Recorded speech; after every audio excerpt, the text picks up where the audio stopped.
নমস্কার। আজ আমরা একত্রিত হয়েছি শুধু গল্পের জন্য। আজ বহুদিন পর শুধু গল্পের জন্যতে শুনবেন একটি ভয়ের গল্প। ভয়ের গল্প লেখাতে আকাশ গুহের জুড়ি মেলা ভার। কিছুদিন আগেই আপনারা ওর একটি গল্পে আমাদের ভালোবাসা দিয়েছেন, তাই আজ তারই লেখা আরও একটি হাড় হিম করা ভয়ের গল্প। মাসান উত্তরবঙ্গের ভয়ঙ্কর এক অপদেবতা, খুব রাগী। এনাকে উত্তরবঙ্গের মানুষ যত না ভক্তিতে পুজো করেন, তার চেয়ে অনেক বেশি ভয় পুজো করেন। পান থেকে চুন খসলেই মানুষের ওপরে ভর করেন। তারপর সেই মানুষ নানা অস্বাভাবিক কাজকর্ম করতে শুরু করে।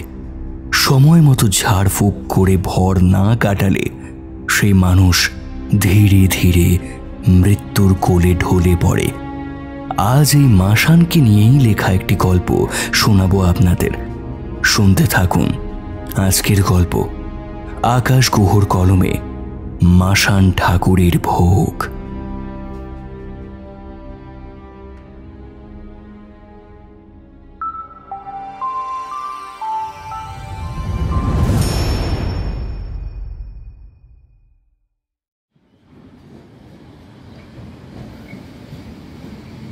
যতই শীতাতপ নিয়ন্ত্রিত হোক বা ময়দার তালের মতো নরম তুলতুলে গদি মোড়ানো সিট হোক, ট্রেনে স্লিপার কোচে আমার কোনো কালেই ঘুম হয় না। এবারও হলো না, কিন্তু জ্যোতিদা ওপরের বার্থে ঘুমিয়ে কাদা। আমি একটা বই খুলে সারা রাত বসে রইলাম জানালার কাছে। ভোরবেলা যতক্ষণ না কোচবিহারে ট্রেন ঢুকলো ততক্ষণ অবধি জ্যোতিদার ঘুম ভাঙল না। নেমে পড়লাম ট্রেন থেকে। হাত ঘড়িতে দেখলাম সকাল 6:15। এখান থেকে ট্রেন বদলি করে যেতে হবে আবার অন্য লাইনে। ট্রেন আছে সেই 1 ঘন্টা পর। জ্যোতিদাকে বললাম, চল বাইরে বেরিয়ে কিছু খেয়ে নি, খিদে পাচ্ছে খুব। খেয়ে দিয়ে কড়া করে বানানো চা গলায় ঢেলেও লোকাল ট্রেনে উঠে বসতেই আমার চোখে ঘুম নেমে এলো। মোরাডাঙ্গায় ট্রেন থামতে জ্যোতিদাই এবার ডেকে তুলল আমায়। আর মোড়া ভেঙে স্টেশনে নেমে মনটা ভালো হয়ে গেল। প্রায় 1.5 বছর পর বাড়ি ফিরছি। আমাদের বাড়িটা আমলাগুড়িতে, বানেশ্বরগামী বড় রাস্তার একটু ভেতরে, কালজানি নদীর বেশ কাছেই, সুন্দর মনোরম পরিবেশের মধ্যে। কলকাতার মতো ঘনবসতিপূর্ণ এলাকা তো নয়ই, উপরন্তু ছোটখাটো জঙ্গল বিক্ষিপ্তভাবে গজিয়ে উঠেছে পুরো এলাকা জুড়ে। অপার্থিব এক শান্তি আমাদের গোটা বাড়িটায়। মানুষ বলতে মাত্র 2 জন, আমার মা আর ঠাকুমা। দাদু এবং বাবা দুজনেই গত হয়েছেন, তাই আমাকে নিয়ে ও বাড়ির সদস্য মোট 3 জন। আমি আজ 4 বছর ধরে পড়ে রয়েছি কলকাতায়। বিএসসির সময় এত পড়ার চাপ থাকতো না, তখন মাঝে মাঝেই চলে আসতাম এখানে। কিন্তু মাস্টার্সে ভর্তি হওয়ার পর থেকে আয়নায় নিজের মুখ দেখার ফুরসত পাই না। মাস্টার্সটা শেষ হলেই ওখানকার পাট চুকিয়ে একেবারে ফিরে আসবো এখানে। জ্যোতিদা অর্থাৎ শুভ্রজ্যোতি আমার বড় মাসির ছেলে, আমার চেয়ে মাত্র 1 বছরের বড়। সেও আমার সাথে কলকাতা ইউনিভার্সিটি থেকে ইকোনমিক্সে মাস্টার্স করছে। ওর ফাইনাল ইয়ার।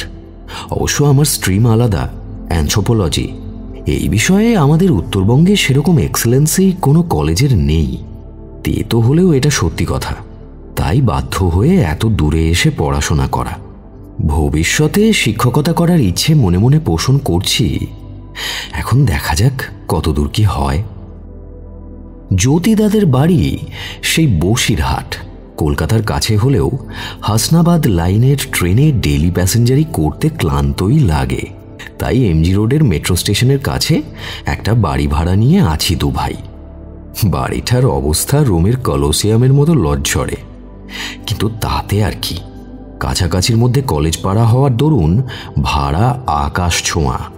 তার উপর নিত্য প্রয়োজনীয় জিনিসপত্রের দাম এমন হু হু করে বাড়ছে যে নাভিশ্বাস উঠে যাচ্ছে বাড়ির বাইরে থেকে পড়াশোনা করতে। ভালোই ভালোই মাস্টার্সটা শেষ হলে বাঁচি। সপ্তাহখানেক হলো দুজনেরই সেমেস্টার শেষ হয়েছে। পরের সেমেস্টার শুরু হতে মাঝখানে অনেকটা সময়। এর আগে যতবার ছুটি পেতাম বসিরহাটে ছোট মাসির বাড়িতে একরকম জোর করেই টেনে নিয়ে যেত জ্যোতিদা। যদিও সেখানে নিজের বাড়ির চেয়ে কিছু কম যত্নআত্তি পেতাম না, তবু দীর্ঘ ছুটি কাটানোর অবকাশ ছিল না। পড়াশোনার চাপ মারাত্মক ছিল। কিছুটা মুক্ত হয়েছি এই সেমেস্টারটা শেষ হওয়ায়, তার উপর হাতে এতদিনের ছুটি। জ্যোতিদাই বলল, চল কুন্তল, এবার ছোট মাসির বাড়ি থেকে ঘুরে আসি। তুইও তো কতদিন যাস না। তাছাড়া এবার কলকাতায় যা গরম পড়েছে, তাতে উত্তরবঙ্গে দিন 15 কাটালে শরীর মন দুই জুড়বে। স্টেশন থেকে বেরিয়ে ট্রেকার ধরলাম। বেশিক্ষণের পথ নয়, তাছাড়াও গাড়ি ঘন ঘন থাকায় প্যাসেঞ্জারের চাপ অনেক কম। বড় বড় গাছের মধ্যে দিয়ে চিরে বেরিয়ে গেছে রাস্তা। হু হু করে ছুটে চলেছে ট্রেকার। দূর থেকে ভেসে আসা নদীর ঠান্ডা বাতাস মুখে মেখে আরামে চোখ বুঝল জ্যোতিদা। কত বছর পরে বলতো, রাস্তাঘাটও সব অচেনা লাগছে। আমি খানিক মনে মনে হিসেব করে নিয়ে বললাম, তাও ধর 10-12 বছর তো হবেই।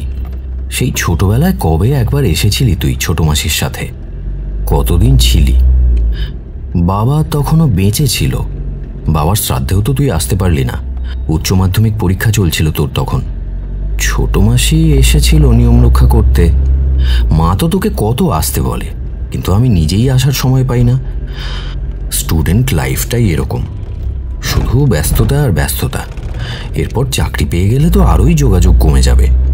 আমার কথাগুলো শুনে খানিক যেন মুষড়ে পড়ল জ্যোতিদা।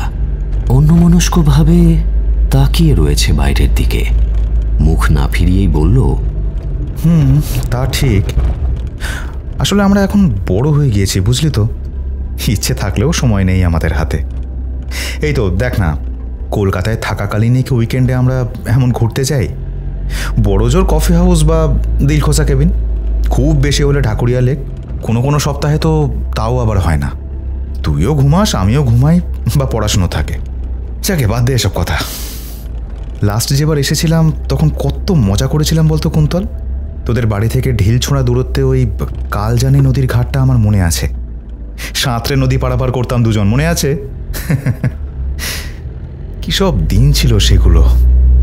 এখানে এসে সিনেমার দৃশ্যের মতো আবার মনে পড়ে যাচ্ছে সব। এই কুন্তল, এই সেই নদীর ঘাটটা এখনো আছে? আমায় নিয়ে যাবি বিকেলে? কতদিন সাঁতার কাটি না।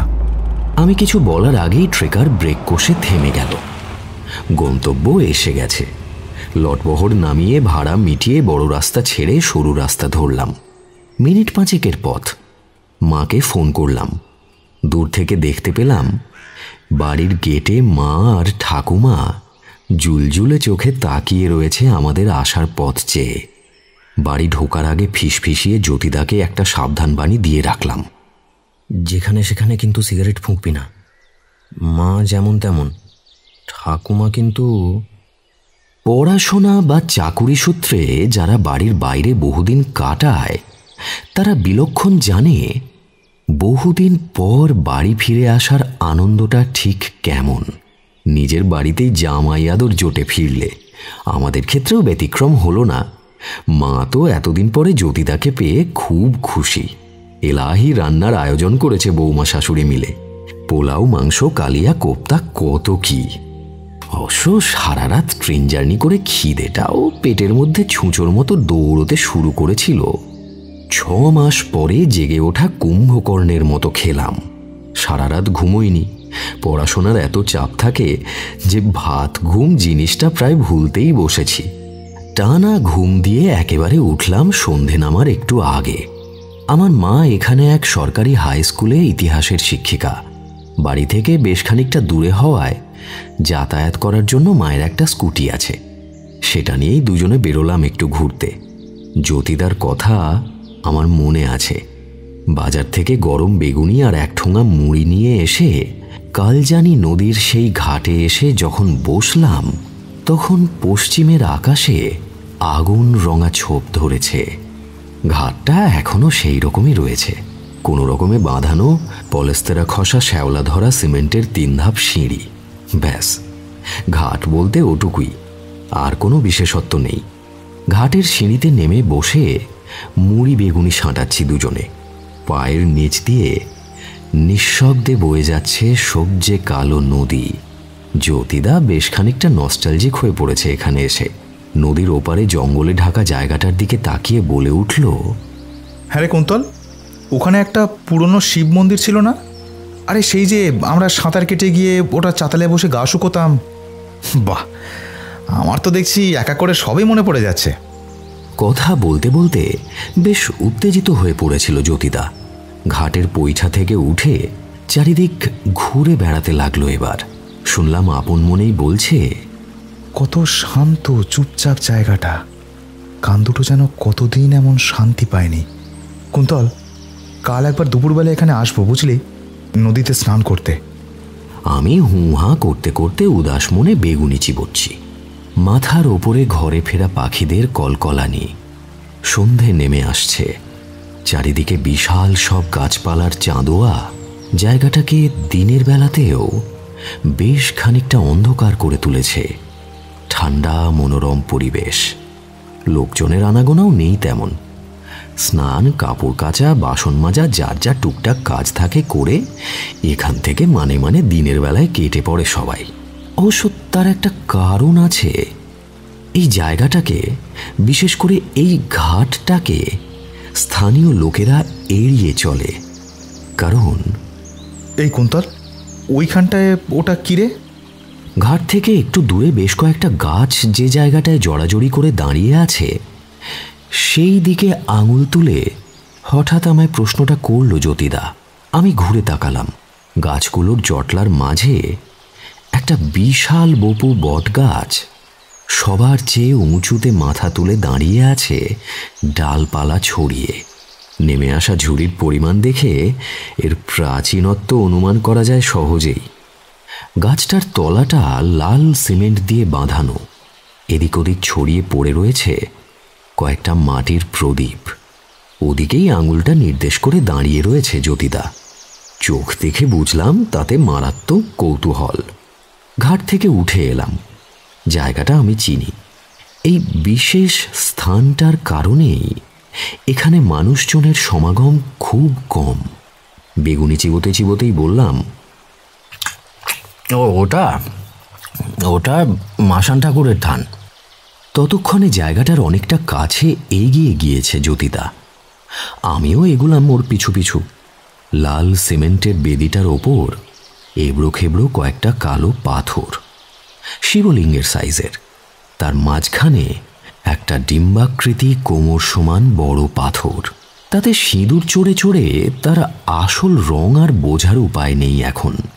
নিচে ইটের ওপর বসানো রয়েছে একটা প্রায় কালো হয়ে যাওয়া ঘট। বেদির ওপরে বেশ কয়েকটা মাটির ঘোড়া চোখে পড়ল। মানত করবার জন্য রেখে গেছে স্থানীয় মানুষেরা। এখানকার, বিশেষত সারা উত্তরবঙ্গের মানুষ খুব মানে এই দেবতাকে। আমার মা শিক্ষিতা, তবু ছোটবেলায় মাকেও দেখেছি অমাবস্যার দিনে এই থানে পুজো দিয়ে যেতে। সম্ভবত এখনও আসেন। আর ঠাকুমা তো স্থানীয় মানুষ, তিনি খুবই ভক্তি করেন এই মাসান দেবতাকে। ছোটবেলা থেকে এর ব্যাপারে অনেক গল্প কথা শুনেছি ঠাকুমার মুখে। তবে সেসব খুব একটা প্রীতিকর গল্প নয়, অধিকাংশই ভয়ের গল্প। আমার কথার উত্তরে জ্যোতিদা না শুনতে পাওয়ার ভান করে বলল, কার থান? Masan Thakur, Masan Thakur. To be more specific, Jalua Masan.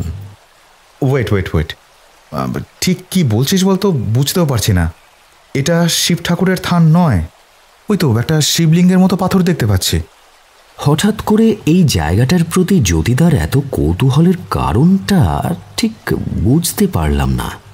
আগাগোড়া নাস্তিক ছেলেটা, হঠাৎ দেবদেবীর ব্যাপারে ওর এত আগ্রহ গজিয়ে উঠল কবে থেকে কে জানে। আরে না না, এটা শিব ঠাকুরের থান না।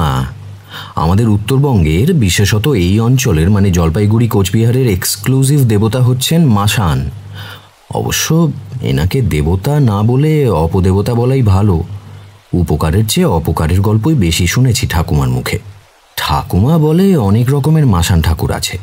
পোড়া মাসান, ভেড়া মাসান, সুখা মাসান, নিষ্কিন্দা মাসান, এরকম অনেক উদ্ভট নাম আছে। আমার এই মুহূর্তে সব মনে পড়ছে না। ঠাকুমার কাছে পুরো লিস্ট আছে এসবের। বাড়ি গিয়ে শুনিস। এখন চল, সন্ধে নামছে।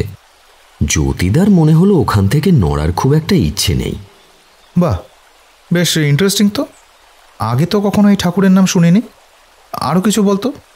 হ্যাঁ, না জানাটা অস্বাভাবিক কিছু নয়। দক্ষিণবঙ্গের বহু মানুষই মাসান ঠাকুরের নাম জানে না, কারণ এই অঞ্চল ছাড়া মাসান ঠাকুরের পুজো আর কোথাও হয় বলে আমার জানা নেই। লৌকিক দেবতা বলতে পারিস। আমি যতদূর জানি এটা হচ্ছে জলুয়া মাসানের স্থান। এখানকার স্থানীয় রাজবংশীরা মনে করে এইখানে কালজানি নদীর মধ্যে জলুয়া মাসান থাকে। জলের মধ্যে থাকে তো, তাই এরকম নাম। তবে মাসানকে এখানকার লোকেরা বেশ ভয় পায়, বুঝলি। ভক্তিও করে, তবে ভক্তি যতটা না করে তার থেকে ভয়ই পায় বেশি।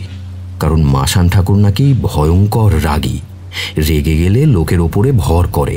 তাই মাসানকে খুশি রাখতে প্রত্যেক শনিবার, মঙ্গলবার, অমাবস্যা আর সংক্রান্তি, এই 4 দিন এখানকার স্থানীয় লোকজনেরা পালা করে মাসান ঠাকুরের উদ্দেশ্যে ভোগ চড়ায়। এখানে এই থানে মা ঠাকুমাকেও দেখেছি ভোগের জন্য এখানকার স্থানীয় রাজবংশী পুরোহিতকে টাকা দিতে। তবে সে ভোগ রান্নার পদ্ধতি বেশ বিচিত্র। যেমন এখানে এইরকম শিলারূপ পুজো করা হলেও আশেপাশে অনেক জায়গাতে তুই এই জলুয়া মাসানের থান দেখতে পাবি যেখানে মূর্তি পুজো হয়।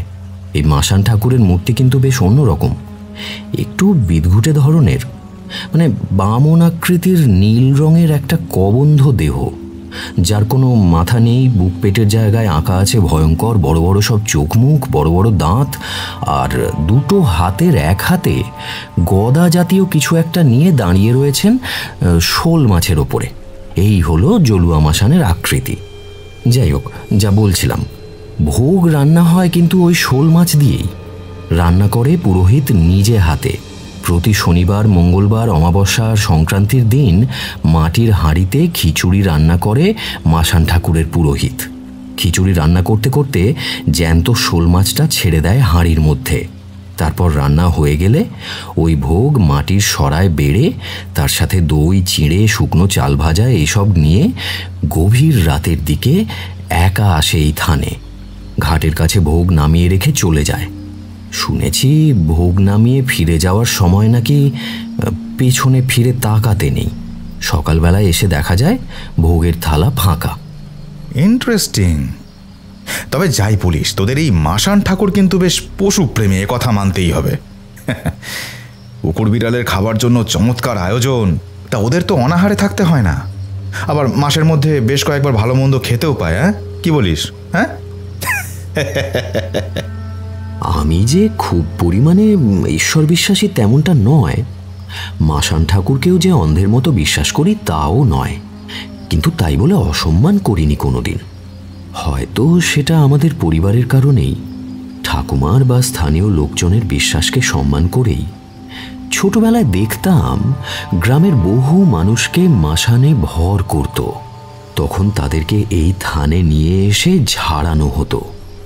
যদিও সেসব কুসংস্কার বলেই আমার মনে হয়, কিন্তু তাও যে জিনিসটা বুঝি না, জানি না, তা নিয়ে ঘাঁটাতে যাওয়া আমার কোনোদিনই স্বভাব নয়। কেন জানি না জ্যোতিদার এই শেষের কথাগুলো আর তার সাথে ব্যঙ্গাত্মক হাসিটা ভালো লাগলো না আমার। মুখে বললাম, আচ্ছা ঠিক আছে, তুই এখন বাড়ি চল তো। নদীর হাওয়ায় যখন ঠান্ডা লেগে যাবে বুঝবি। তোর তো একটা আইসক্রিম খেলেও নাক দিয়ে কাঁচা জল গড়ায়। চল তাড়াতাড়ি। জ্যোতিদাকে নিয়ে যখন বাড়ি ঢুকলাম তখন প্রায় সন্ধে 7:30। মা কিছু বললেন না। দোতলায় আমার ঘরে উঠতে যাচ্ছি, নিচে নিজের ঘর থেকে বেরিয়ে এলেন ঠাকুমা। চোখে মুখে অসন্তুষ্টির দৃষ্টি। কি রে দাদাই, কোথায় ছিলিস এতক্ষণ তোরা? আমি জানি নদীর ঘাটের কথা বললে ঠাকুমা এক্ষুনি বোমা ফাটাবে, কিন্তু আমি কিছু একটা মিথ্যে কথা বানিয়ে বলার আগেই জ্যোতিদা হড়হড় করে বলে ফেলল, এই তো কাছেই ছিলাম, নদীর ঘাটে বসে আড্ডা দিচ্ছিলাম। ব্যাস, ঠাকুমার মুখে কৃষ্ণপক্ষের আধার ঘনালো। মুখ থমথমে হয়ে গেল তাঁর। জ্যোতিদাকে কিছু না বলে আমার দিকে তাকিয়ে গলার স্বর মোটা করে বললেন, জ্যোতি না হয় অনেক দিন পর এসেছে, কিন্তু তোকে বারণ করেছি না সন্ধ্যের পর ওই দিকে যাবি না? আর কবে কাণ্ডজ্ঞান হবে তোর দাদাই? আমি কাঁচুমাচু মুখ করে জ্যোতিদাকে নিয়ে ওপরে চলে এলাম। ঘরে এসে জ্যোতিদা বিছানায় গড়িয়ে হো হো করে হেসে নিল টানা 1 মিনিট। তারপর উঠে বলল, বাবা, তোদের মাসান ঠাকুরের তো ভালোই অথরিটি আছে এখানে। সবাইকে একেবারে জুজুবুড়ি করে রেখেছে। আমার মাথা জ্বলে যাচ্ছিল। রাগ না চেপেই বললাম, তোর রাগ বাড়িয়ে বলার কি দরকার ছিল? এবার লুকিয়ে চুরিয়ে আমাদের যেতে হবে ওখানে। তুই না একটা ডিজাস্টার জ্যোতিদা। সত্যি সত্যি হলেও তাই। পরের দিন দুপুরবেলা ঠাকুমা যখন নিজের ঘরে পুজো আহ্নিকে ব্যস্ত, তখন একরকম চোরের মতোই নিজেরই বাড়ি থেকে পালাতে হলো আমাকে আর জ্যোতিদাকে। ঠাকুমা জানতে পারলে কুরুক্ষেত্র হবে। মাকে বলে গেলাম বাকিটা সামলে নিতে।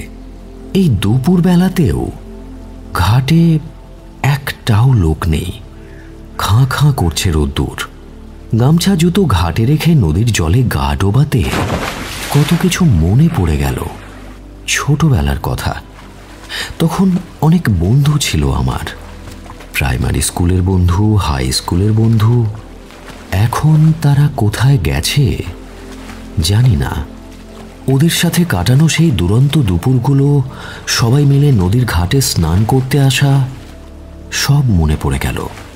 আমাদের বাড়ি থেকে কিছু দূরে একটা মাঠ আছে।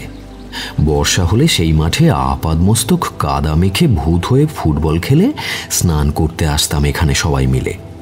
স্কুলের প্রথম অপরিণত প্রেম এবং অতঃপর বেদনাময় এক বিচ্ছেদ মনে পড়ে যাচ্ছিল। লুকিয়ে লুকিয়ে এই নদীর ঘাটে বসে অনেক চোখের জল ফেলেছিলাম তখন। কিন্তু সব কিছুর মাঝে একমাত্র ধ্রুব নিত্য ছিল ওই মাসান ঠাকুরের থানটা। তখনও মানুষ এড়িয়ে চলত ওই জায়গাটাকে। কোনোদিন বিকেলের পর থাকিনি এই ঘাটে। মা ঠাকুমার কড়া বারণ ছিল। এখন এখানে পুজো করে সত্যব্রত রাজবংশী, আর তখন এখানে পুজো করত ওর বাবা ভোলানাথ রাজবংশী। দৈত্যের মতো চেহারা ছিল তার। গাঁজার ধুনকিতে সব সময় চোখ টকটকে লাল হয়ে থাকত। নামেও ভোলানাথ, কামেও ভোলানাথ। লম্বা লম্বা চুল ছিল লোকটার। ওকে দেখলেই আমরা কচি কাঁচার দল দৌড়ে পালাতাম। তখন এখানে থাকার আর সাহস এমনিতেই হতো না আমাদের। চিন্তাসূত্র ছিন্ন হয়ে গেল জ্যোতিদার কথা শুনে। এক আঁজলা জল তুলে নিয়ে নাকের কাছে ধরে শুঁকে সে বলল, এই কুন্তল, কালকে বলেছিলিস না যে এই নদীতে মাসান ঠাকুর থাকে? তো দেখ, সেটা কতটা সত্যি আমি জানি না ভাই, কিন্তু এই নদীতে মাছ আছে প্রচুর। নামার আগে ঘাই মারতে দেখেছি। আর তাছাড়া জলের এই ঘোলাটে আঁশটে গন্ধই সেটা বলে দিচ্ছে। ইস, কতদিন মাছ ধরি না রে। বসিরহাটে থাকার সময় ওদিকের বাওরগুলোতে কত মাছ ধরেছি এককালে। এই শোন না, বলছি আজ রাতের দিকে একবার আসবি? রাতের দিকে? রাতের দিকে কেন? দিনে কি সমস্যা? জ্যোতিদা আমার দিকে চোখ শুরু করে তাকিয়ে হেসে ফেলল। কেন রে, তুইও কি মাসান ঠাকুরকে ভয় পাস নাকি ঠাকুমার মতো? আরে বোকা, রাতের বেলা চারপাশ শান্ত থাকলে মাছ ধরতে সুবিধে হয়। আর তাছাড়াও বাস্তব অভিজ্ঞতা থেকে বলছি, রাতে অনেক বড় বড় মাছ জলের ওপরের দিকে উঠে এসে এই ওপরের সারফেসে খাবি খায়। তুই একটা কাজ কর বুঝলি, বিকেলের মধ্যে কোথা থেকে ছিপ, চার, সুতো এগুলো জোগাড় করে ফেল। রাতে আসছি, একদম নাটক করবি না কিন্তু। জ্যোতিদার মুখে দৃঢ় প্রত্যয়। বুঝলাম ওকে বারণ করে কোনো লাভ নেই। আমি বললাম, কিন্তু আবার বাড়ি থেকে পালাতে হবে ঠাকুমার নজর এড়িয়ে। দিনের বেলায় আসছি এমন চোরের মতন, রাতে আসবো কিভাবে? এবার কিন্তু মা বকবে আমাকে। আরে ধুর, তুই এত চিন্তা করছিস কেন? তুই ছিপ টিপ জোগাড় কর না, বাকিটা আমি ম্যানেজ করে নিচ্ছি। একটু অ্যাডভেঞ্চার করতে শেখো বৎস। হ্যাঁ, এতদিন ধরে কলকাতায় রয়েছো, একটু ডেয়ারিং হলে না। ছ্যা। এইবার আমার আঁতে ঘা লাগলো। এই বয়সে যা হয় আর কি। মুখ শক্ত করে বললাম, ঠিক আছে, আসবো। টাইম বল তুই। এই তো সাব্বাস। শোন, তোদের মেন দরজার একটা ডুপ্লিকেট চাবি তোর কাছে রেখে দিবি, বুঝলি? ডিনার করে মাসি আর ঠাকুমা শুয়ে পড়লেই টুক করে বেরিয়ে আসবো, আবার ভোর হওয়ার ঠিক আগে ফিরে আসবো। তুই একটা কাজ কর, তুই দুপুরে ভালো করে ঘুমিয়ে নে, কেমন? আমার মুখে চিন্তার মেঘ ঘনালো। জ্যোতিদার জন্য আমায় এবার মনে হচ্ছে ভালো রকম কেস খেতে হবে। ও চিরটা কালই এরকম, বেপরোয়া, উচ্ছৃঙ্খল, নিয়মের বিপরীতের রাস্তায় হাঁটাই ওর স্বভাব। যবে থেকে ওর সঙ্গে থাকতে শুরু করেছি তবে থেকেই হাড়ে হাড়ে জানি ব্যাপারটা। অগত্যা সেদিন দুপুরে খাওয়া দাওয়ার পর আমাদের বাড়ি থেকে একটু দূরে এক মেছুয়ার বাড়ি থেকে ছিপ, সুতো, মাছের টোপ এইসব জোগাড় করে আনলাম। লোকটা আমাদের এলাকায় ঘুরে ঘুরে মাছ বিক্রি করে। ছিপ সুতো নেব দেখে সে বুড়োর হাজারো প্রশ্ন, কোথায় মাছ ধরতে যাচ্ছি, কি বৃত্তান্ত। অবশ্য আসল কথাটা বললাম না। নদীর ঘাটে মাছ ধরতে যাব শুনলেই হাইমাই করে উঠবে। এখানে লোকজনের মনে এই মাসান দেবতা এক জীবন্ত মূর্তিমান ভয় হয়ে ঢুকে আছে।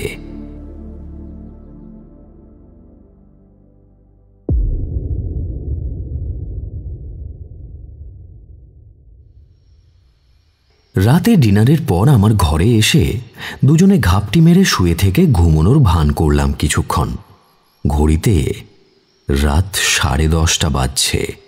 প্রায় আধ ঘন্টা মতো অপেক্ষা করলাম। নিচে রান্নাঘরে খুটখাট শব্দ বন্ধ হয়েছে, তার মানে মা শোয়ার ঘরে ঢুকে দরজা দিয়েছেন। এই সুযোগ পোড় খাওয়া চোরের মতো এক ফোঁটা শব্দ না করে সদর দরজা খুলে বাইরে থেকে তালা মেরে পালালাম আমরা। জ্যোতিদার পাল্লায় পড়ে আর কি কি করতে হবে ভগবানই জানেন। সত্যি কথা বলতে কি, আমি নিজেও কোনোদিন এই নদীর ঘাটটায় রোদের আলো পড়ে যাওয়ার পর আসিনি। অন্ধবিশ্বাস বা ভয় নয়, কিন্তু কিছু একটা অস্বস্তি আমার মনের কোণায় একটু একটু করে খোঁচা দিচ্ছিল।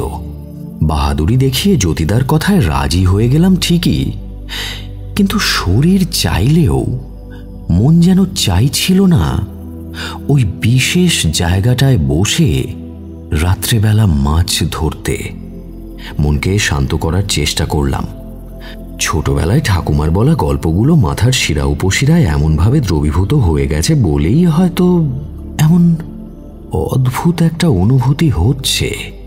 অঙ্কুরিত হতে থাকা অবান্তর চিন্তাগুলোকে ঝেড়ে ফেলে একটা জুৎসই জায়গা দেখে নদীর পাড়ে নরম মাটির ওপর মাদুর পেতে বসলাম দুজনে।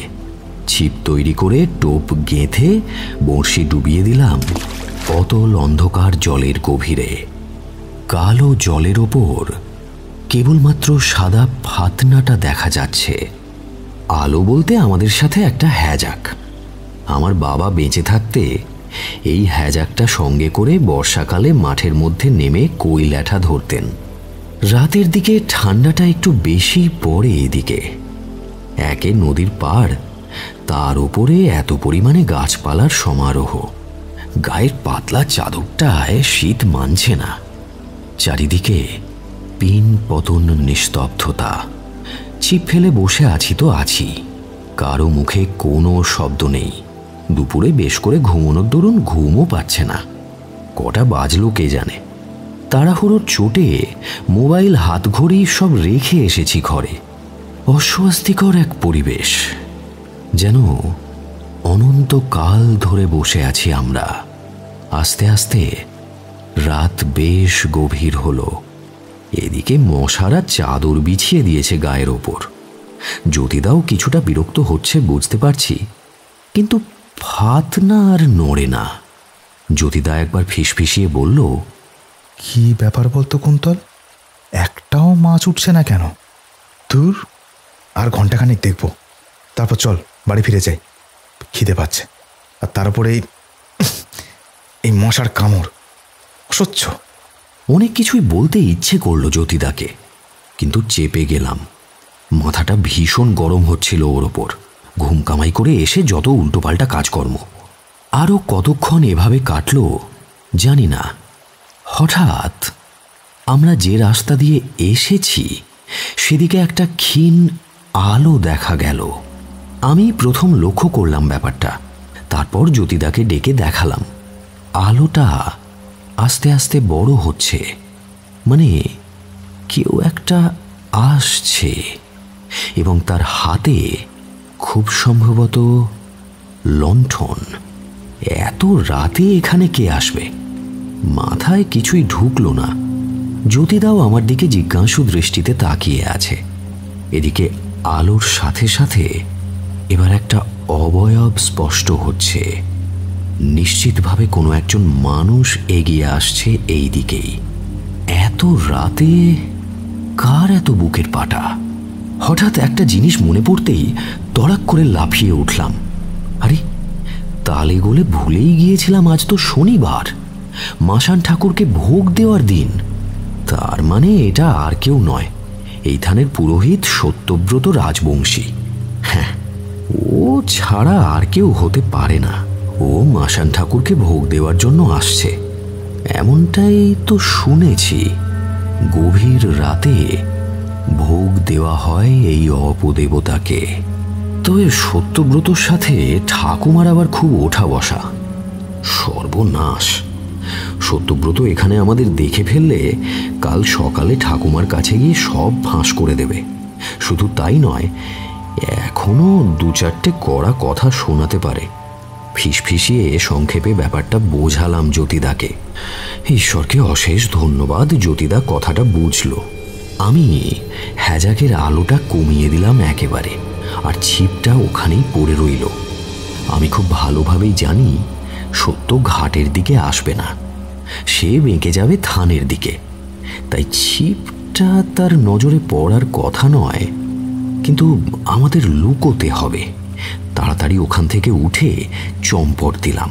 কাছেই একটা জুৎসই পাকুড় গাছের আড়ালে গিয়ে হ্যাজাকটা রাখলাম, আর আমরা বসলাম গাছের তলায় গুঁড়ি মেরে। জ্যোতিদাকে ইশারা করে বুঝিয়ে দিলাম একটা টু শব্দও যেন না করে। দূর থেকে বসে বসে সত্যব্রতর কাণ্ড কারখানা দেখতে লাগলাম। হ্যাঁ, সত্যব্রতই বটে। একটা সাদা ধবধবে ধুতি পরে আছে, খালি গা, মাথায় একটা লাল রঙের ফেটটি বাঁধা, তার হাতে মাটির সরায় করে ভোগ নিয়ে ধীর পায়ে সে এগিয়ে গেল থানের দিকে। হাতের লণ্ঠনটা রেখে আসন করে বসল।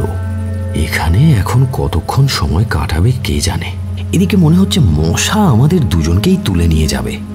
ভোগের থালা এক পাশে রেখে ঘটিতে করে জল নিয়ে ছেটাতে ছেটাতে উচ্চস্বরে সুর করে কি সব উদ্ভট মন্ত্রপাঠ করতে লাগলো সত্যব্রত। এই কানা রাত্রে নদীর ধারে জল পরিবেশে এই অদ্ভুত সুর, অদ্ভুত মন্ত্রপাঠ আমার সেই কিছুক্ষণ আগের অস্বস্তিটাকে আবার ফিরিয়ে আনলো। বেশ খানিকক্ষণ চলল এইসব। তারপর সত্যব্রত উঠে দাঁড়ালো। লণ্ঠনটা ওখানে রেখে থানের থেকে খানিক বাঁ দিকে নদীর ঘাটের দিকে ভোগের থালাটা হাতে করে এগিয়ে গেল। একটা উঁচু পাথরের মতো জায়গায় থালাটা রেখে দিল। তারপর হাত দিয়ে কি সব অদ্ভুত অঙ্গভঙ্গি করতে লাগলো। তারপর হঠাৎ করে পেছন ফিরে দাঁড়িয়ে আবার হেঁটে ফিরে থানের কাছে গেল। লণ্ঠনটা হাতে নিয়ে গটগটিয়ে হেঁটে চলে গেল যে পথ দিয়ে এসেছিল সেই দিকেই, আর পেছনে ফিরে তাকালো না। লণ্ঠনের আলোটা বিন্দু হয়ে মিলিয়ে যাওয়া অবধি অপেক্ষা করলাম আমরা দুজন। তারপর আড়াল ছেড়ে বেরিয়ে এলাম। হাত পা মশার কামড়ে ফুলে ঢোল, মেজাজ তিরিক্ষি হয়ে রয়েছে। তার ওপর জ্যোতিদা উঠে দাঁড়িয়ে যে কথাটা বলল, আমার মাথা তাতে আরো গরম হয়ে গেল। ওর চোখ মুখের অঙ্গভঙ্গি আমার একটুও ভালো লাগলো না। ভ্রু নাচিয়ে আমায় বলল, এই কুন্তল, কী সব খাবার দাবার রেখে গেল রে ওখানে? চল তো দেখি। অবাক হয়ে তাকালাম ওর দিকে। আমার চোখে এক রাশ বিরক্তি আর রাগ। মানেটা কি? খাবার দাবার রেখে গেল মানে? ওটা কি তোর জন্য নাকি? এখন বাড়ি চল তো, তুই অনেক নাটক করেছিস। আরে ভাই, সেই তো কুকুর আর বিড়ালের পেটেই যাবে। আমার অনেকক্ষণ ধরে হেভি খিদে পেয়েছে। চল না, ওটা সাবড়ে দিই। তুই বলেছিলিস না কি সব খিচুড়ি টিচুড়ি দেয়। মাথাটা গরম করাস না জ্যোতিদা, বাড়ি চল। আবার সেই পাতি কথা তোর। আমার মনে হচ্ছে সত্যি সত্যিই তুই এই সমস্ত বুলশিট বিশ্বাস করিস। কি তাই তো? আচ্ছা, তুই কি জানিস আমাদের বাড়িতে যখন লক্ষ্মী পুজো হতো আমি পুজোর আগেই থালা থেকে নাড়ু তুলে খেয়ে নিতাম। তো কি হয়েছে? কি আমার কি পাপে মুখ খসে পড়ে গেছে নাকি? না আমার হাত দুটো একেবারে নুলো হয়ে গেছে? শোনো বৎস, এই উদর হলো পরম ব্রহ্ম, আর উদরই হলো পরম মোক্ষ। পৃথিবীতে যাবতীয় সংগ্রাম খাটাখাটনি সব কিছু এই দুমুঠো খাবারের জন্য। সুতরাং আগে পেট, তারপর অন্য কিছু। তোর লেকচার দেওয়াটা তুই বন্ধ করবি? খিদে পেয়েছে তো বাড়ি চল, দেখছি ফ্রিজে কিছু আছে কিনা। আরে ফ্রিজে কিচ্ছু নেই, সবটাই তুই চেটে পুটে খেয়ে এলি, ভুলে গেলি? তুই কি যাবি ওখানে? না গেলে দাঁড়িয়ে থাক, আমি একাই খেয়ে আসি। জ্যোতিদা প্লিজ, এই বাড়াবাড়িটা করিস না। হ্যাঁ তুইও? উফ, ব্যাপারটা সেটা নয়। দেখ, আমি কখনো এসব কুসংস্কারকে বিশ্বাস করিনি তা ঠিক, কিন্তু আমি কোনোদিন এইসব যুগ যুগ ধরে চলে আসা পরম্পরা আচার প্রথাকে অসম্মানও করিনি। তাছাড়াও কি? তো ছাড়, তোকে বলা বেকার। আরে বলই না। মাসান ঠাকুরকে আমাদের এখানে খুব জাগ্রত বলে মানে রাজবংশীরা। ছোটবেলায় অনেককে দেখতাম ঘরে পড়তে। দেখ, আমি আবারও বলছি, আমি এসব বিশ্বাস করি না, কিন্তু তাই বলে তুই যেটা করতে যাচ্ছিস সেটা বাড়াবাড়ি। আচ্ছা বেশ, তোকে খেতে হবে না, আমাকে তো খেতে দে। পাপ হলে আমার হবে, কেমন? তুই এখানে দাঁড়িয়ে থাক, পাহারা দিয়ে পুণ্য অর্জন কর। যত সব। এই বলে আমাকে আর কোনো কিছু বলার সুযোগ না দিয়ে হনহন করে হ্যাজাকটা নিয়ে থানের দিকে এগিয়ে গেল জ্যোতিদা। শেষবারের জন্য একবার পেছন থেকে চিৎকার করে ডাকলাম আমি, জ্যোতিদা বাড়াবাড়ি করিস না। ফাঁকা নদীর পাড়ে কথাগুলো কেবল প্রতিধ্বনিত হয়েই ফিরে এলো আমার কাছে। যাকে উদ্দেশ্য করে বলা তার কানেও ঢুকলো না। যেখানটায় ভোগ রান্না করে রাখা হয়েছে সেখানে গিয়ে হ্যাজাকটা তুলে ধরে জ্যোতিদা বেশ উৎফুল্ল কণ্ঠে আমাকে বলল, আরে বাস, হেভি হেভি সব রান্না তো। আজ তো একটা মাছও রয়েছে দেখছি। ঘিয়ের গন্ধে ম করছে পুরো। এখনো বলছি কুন্তল, খেলে চলে আয়, হাঁদার মতো দাঁড়িয়ে থাকিস না ওইভাবে। আমি কোনো উত্তর দিলাম না। আশ্চর্য হয়ে একরাশ বিরক্তি নিয়ে দাঁড়িয়ে দাঁড়িয়ে দেখে গেলাম জ্যোতিদার বেপরোয়া কাণ্ড কারখানা। আমি সত্যি এই বাড়াবাড়ির কোনো কারণ বুঝতে পারছি না। হ্যাজাকটা পাশে রেখে মাটির ওপরেই জুতো পেতে খুব আরাম করে বসল জ্যোতিদা। তারপর ভোগের থালাটার ওপর হামলে পড়ল একেবারে। অনেকক্ষণ ধরে বসে তৃপ্তি করে মাছ, খিচুড়ি, মিষ্টি, চাল ভাজা যা যা দেওয়া ছিল সব খেয়ে সাবার করে পাশে রাখা জলের পাত্রটা থেকে ঢকঢক করে জল খেল। আমার প্রতিক্রিয়া ঠিক কি হওয়া উচিত তা বুঝতে না পেরে পুরো সময়টা সেদিকে হাঁ করে তাকিয়েছিলাম আমি। সব কাঁচিয়ে খাওয়া শেষ হলে ঘাটে নেমে হাত মুখ ধুয়ে হ্যাজাকটা নিয়ে হেলতে দুলতে আমার কাছে ফিরে এলো জ্যোতিদা।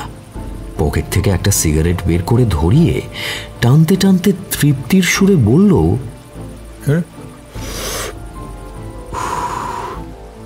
বেড়ে খেলাম কিন্তু, উফ, বহুদিন এরকম উত্তম গুরুপাক ভোজন করিনি। যেমন অতুলনীয় গন্ধ তেমন পারফেক্ট স্বাদ। খেলে বুঝতিস। বিরক্তির সমস্ত সীমানা ছাড়িয়ে গিয়েছিল আমার। হ্যাজাকটা ওর হাত থেকে একরকম ছিনিয়ে নিয়ে বললাম, তোর গেলাকোটা শেষ হয়ে গেলে এবার আমরা বাড়ির দিকে রওনা দিই। জ্যোতিদা দুহাত তুলে আড়মোড়া ভেঙে নিয়ে বলল,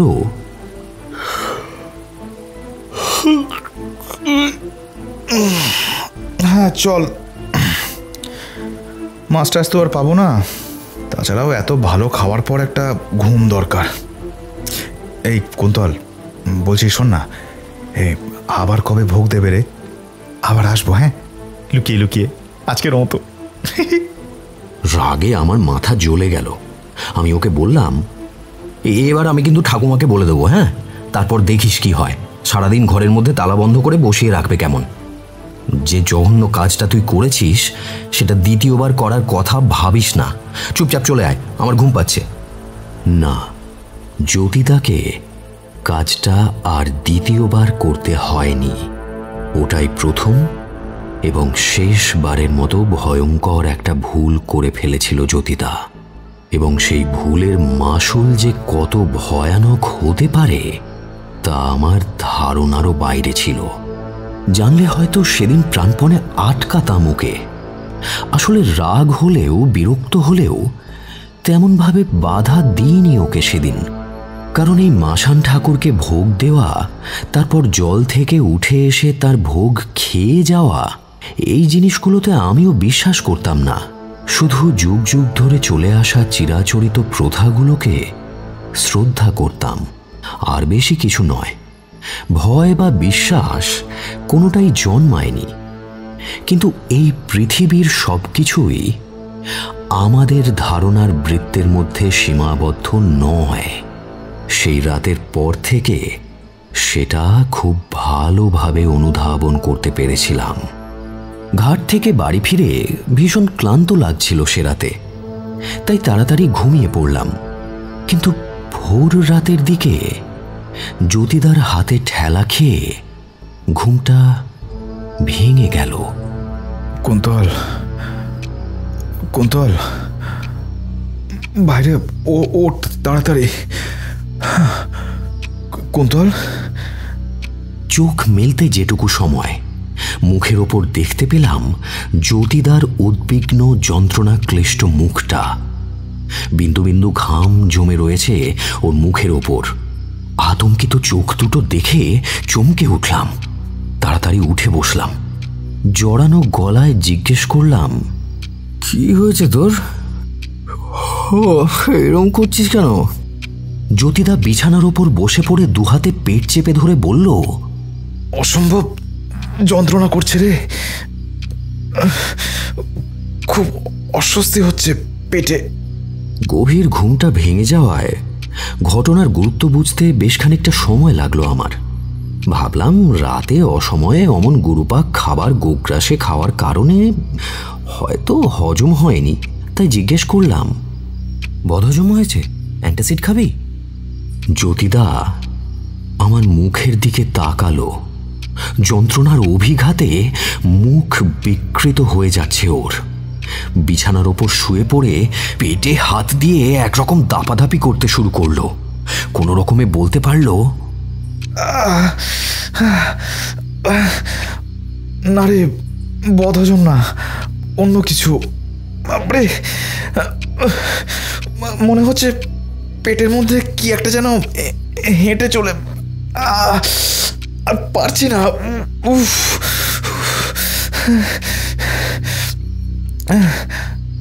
এবার নড়ে চড়ে উঠে খাট থেকে নেমে সোজা হয়ে দাঁড়ালাম আমি। ছুটে গিয়ে ঘরের আলোটা জ্বেলে দিলাম। অন্ধকারে এতক্ষণ বুঝতে পারিনি, কিন্তু জ্যোতিদাকে দেখে এবার আমার ভয় লাগলো। প্রথমেই চোখ পড়ল ওর টকটকে লাল দুটো চোখের ওপর। বহু রাত না ঘুমোলে মানুষের চোখ এমন টকটকে লাল হয়ে যায়। ঠোঁট দুটো তিরতির করে কাঁপছে ওর। বুঝলাম এ কোনো সাধারণ পেট ব্যথা বা বদহজমের ব্যাপার নয়। তবু বেডসাইড টেবিলে রাখা জলের জগ থেকে গ্লাসে করে জল গড়িয়ে ধরলাম ওর মুখের সামনে। ততক্ষণে ওর দাঁতে দাঁত লেগে গেছে। তবুও চেষ্টা করে অর্ধেকটা জল খাওয়াতে পারলাম। কেমন যেন গোঙাচ্ছে জ্যোতিদা। চোখ দুটো মাঝে মাঝে উল্টে যাচ্ছে। আমার তো মাথা খারাপ হওয়ার জোগাড়। এত রাতে আমি কি করব? মা বা ঠাকুমাকে ডাকলে আমাকে পুরো বৃত্তান্ত বলতে হবে এখন। বারণ করেছিলাম কতবার করে, কিছুতেই শুনল না। নিশ্চয়ই অত পরিমাণে ঘি মশলা দিয়ে রান্না করা খাবার সহ্য হয়নি।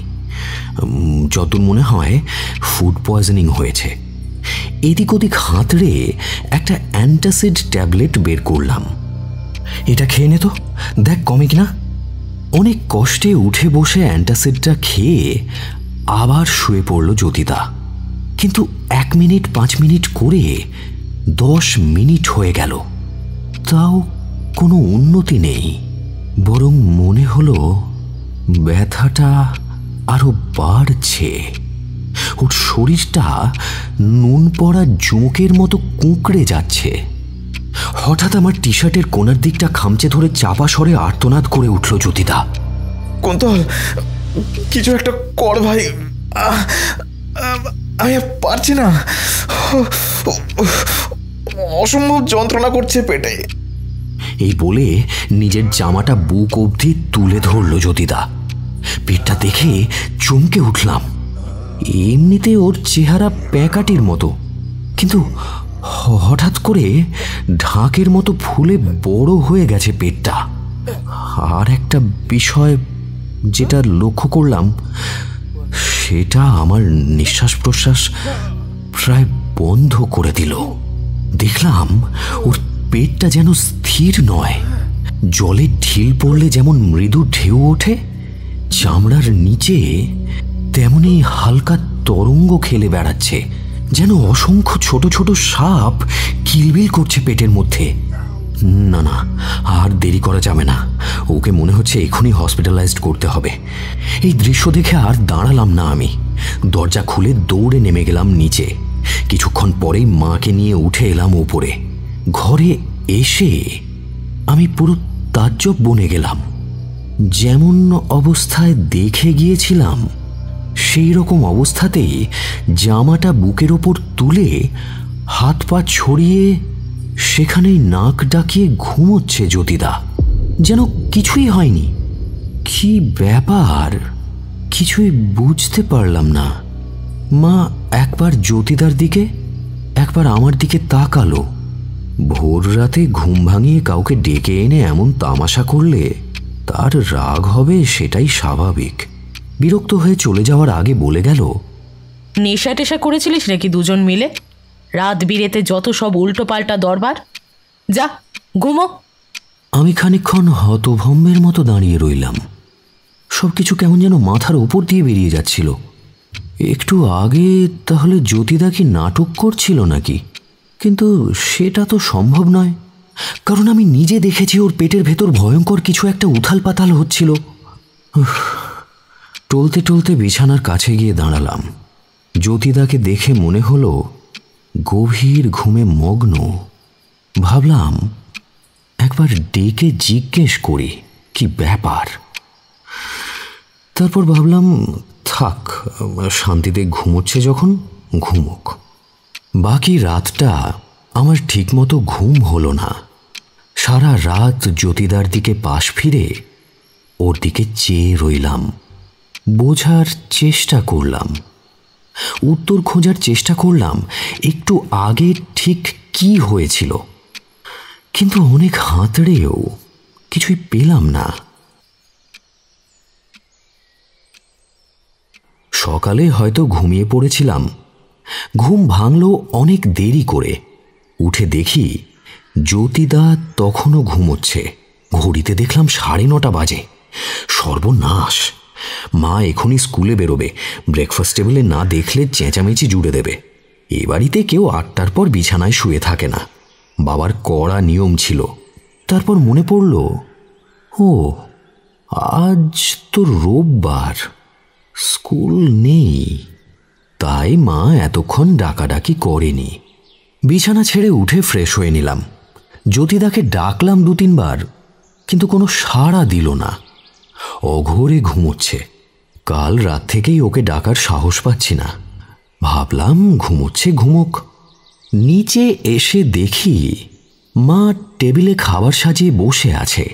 আমাকে দেখে জিজ্ঞেস করলো, কি রে, জ্যোতি ওঠেনি এখনো? আমি মাথা নাড়লাম। আচ্ছা, যাকগে যাক, ঘুমোক। আমি ওর খাবার ঢেকে রাখছি, উঠলে খেয়ে নেবে। তুই খেয়ে নে তো, আর খেয়ে নিয়ে আমার একটা কাজ করে দিস তো বাবু। এই বলে মা নিজের ঘরে চলে গেলেন। হাতে নিয়ে এলেন একটা ছোট কাগজের চিরকুট।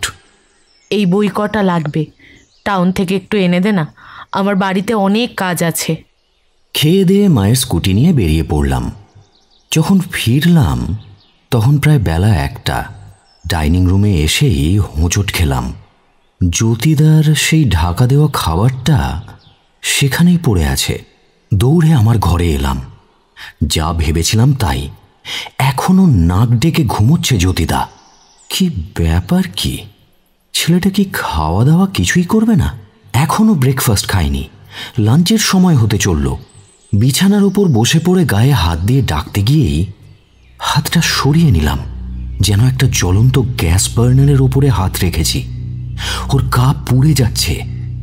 সর্বনাশ, এত জ্বর এলো কখন? আবার ডেকে আনলাম মাকে। থার্মোমিটার দিয়ে মেপে দেখলাম 103। মাকে এখনো বলিনি কাল রাতের কথা। এমনিতেই ওর খুব ঠান্ডা লেগে যায় তাড়াতাড়ি। বুঝলাম নদীর ধারে ঠান্ডা হাওয়ায় অত রাত অবধি থাকায় জ্বরটা এসেছে। প্যারাসিটামল খাওয়াতে হবে ওকে, কিন্তু তার জন্য তো ঘুমটা ভাঙানো দরকার। মাও কয়েকবার ডাকলো ওকে, কোনো হুঁশ নেই, যেন অঘোরে ঘুমোচ্ছে। মা একটা বাটিতে করে জল আর একটা ন্যাকড়া ভিজিয়ে নিয়ে এলো জলপট্টি দেওয়ার জন্য। বেশ খানিকক্ষণ বসে থেকে যত্ন করে পট্টি দিয়ে দিল ওর কপালে। জ্বর কিছুটা নামলো, কিন্তু ঘুম ভাঙল না। ওকে কিছু খাওয়ানো দরকার। এরকম একবেলা না খেয়ে থাকলে তো শরীর দুর্বল হয়ে পড়বে। দেখা যাক কতক্ষণ ঘুমোয়। সারা দুপুর গড়ালো। সন্ধে নামার ঠিক একটু আগে ঘুম ভেঙে উঠে বসলো জ্যোতিদা। আমি সোফায় আধশোয়া হয়ে একটা বই পড়ছিলাম। ওকে উঠে বসতে দেখে লাফ দিয়ে উঠলাম। ঘরে আলো জ্বালাইনি তখনও, কারণ অস্ত যাওয়া সূর্যের হালকা আভা জানালা দিয়ে তখনও আসছিল। সেই আলোতে দেখলাম জ্যোতিদা ঘুম ভেঙে বিছানার উপর বসে আমার দিকেই কেমন অদ্ভুত দৃষ্টিতে তাকিয়ে আছে। ওর চোখের দিকে তাকিয়ে আমার বুকটা শুকিয়ে গেল হঠাৎ। রাতের আকাশে যেমন মিটমিট করে তারা জ্বলে, আধো অন্ধকারে চোখ দুটো যেন তেমনভাবেই জ্বলছে। ওর চোখ দুটোর দিকে চেয়ে থাকতে আমার অস্বস্তি হচ্ছিল। তাড়াতাড়ি উঠে ঘরের আলোটা জ্বালিয়ে দিলাম। চোখ কচলে ভালো করে তাকালাম ওর দিকে। কি দেখলাম এইমাত্র! ওর চোখ দুটো এমন রক্ত জবার মতো টকটকে লাল হয়ে আছে কেন কালকের পর থেকে? এক রাতের মধ্যে চোখ মুখ শুকিয়ে বসে গেছে। কেমন যেন খ্যাপা কুকুরের মতন উদ্ভ্রান্ত দৃষ্টি। কিছু একটা জিজ্ঞেস করতে যাব, এমন সময় স্বাভাবিকের চেয়ে অনেক ভারী এবং ঘষা গলায় জ্যোতিদা দুটো মাত্র শব্দ উচ্চারণ করল, খেতে দে। খুব স্বাভাবিক একটা কথা, কিন্তু ওর বাচন ভঙ্গি, গলার স্বর শুনে আমি চমকে উঠলাম। এ কি অবস্থা হয়েছে ওর গলার! ওকে এমন ভারী কিশোরে কথা বলতে তো আমি কোনোদিন শুনিনি। ভালো মতো ঠান্ডা লাগিয়েছে মনে হয়। আমি দেরি না করে নিচে চলে এলাম। ওর দুপুরের খাবারটাও মা মিটসেফে রেখে দিয়েছিল। সেটা নিয়ে ঘরে এসে দেখি তখনও একইভাবে বিছানায় বসে রয়েছে। বললাম, কি ওখানে বসেই খাবি নাকি? যা হাত পা ধুয়ে ফ্রেশ হয়ে নে। জ্বর কমেছে?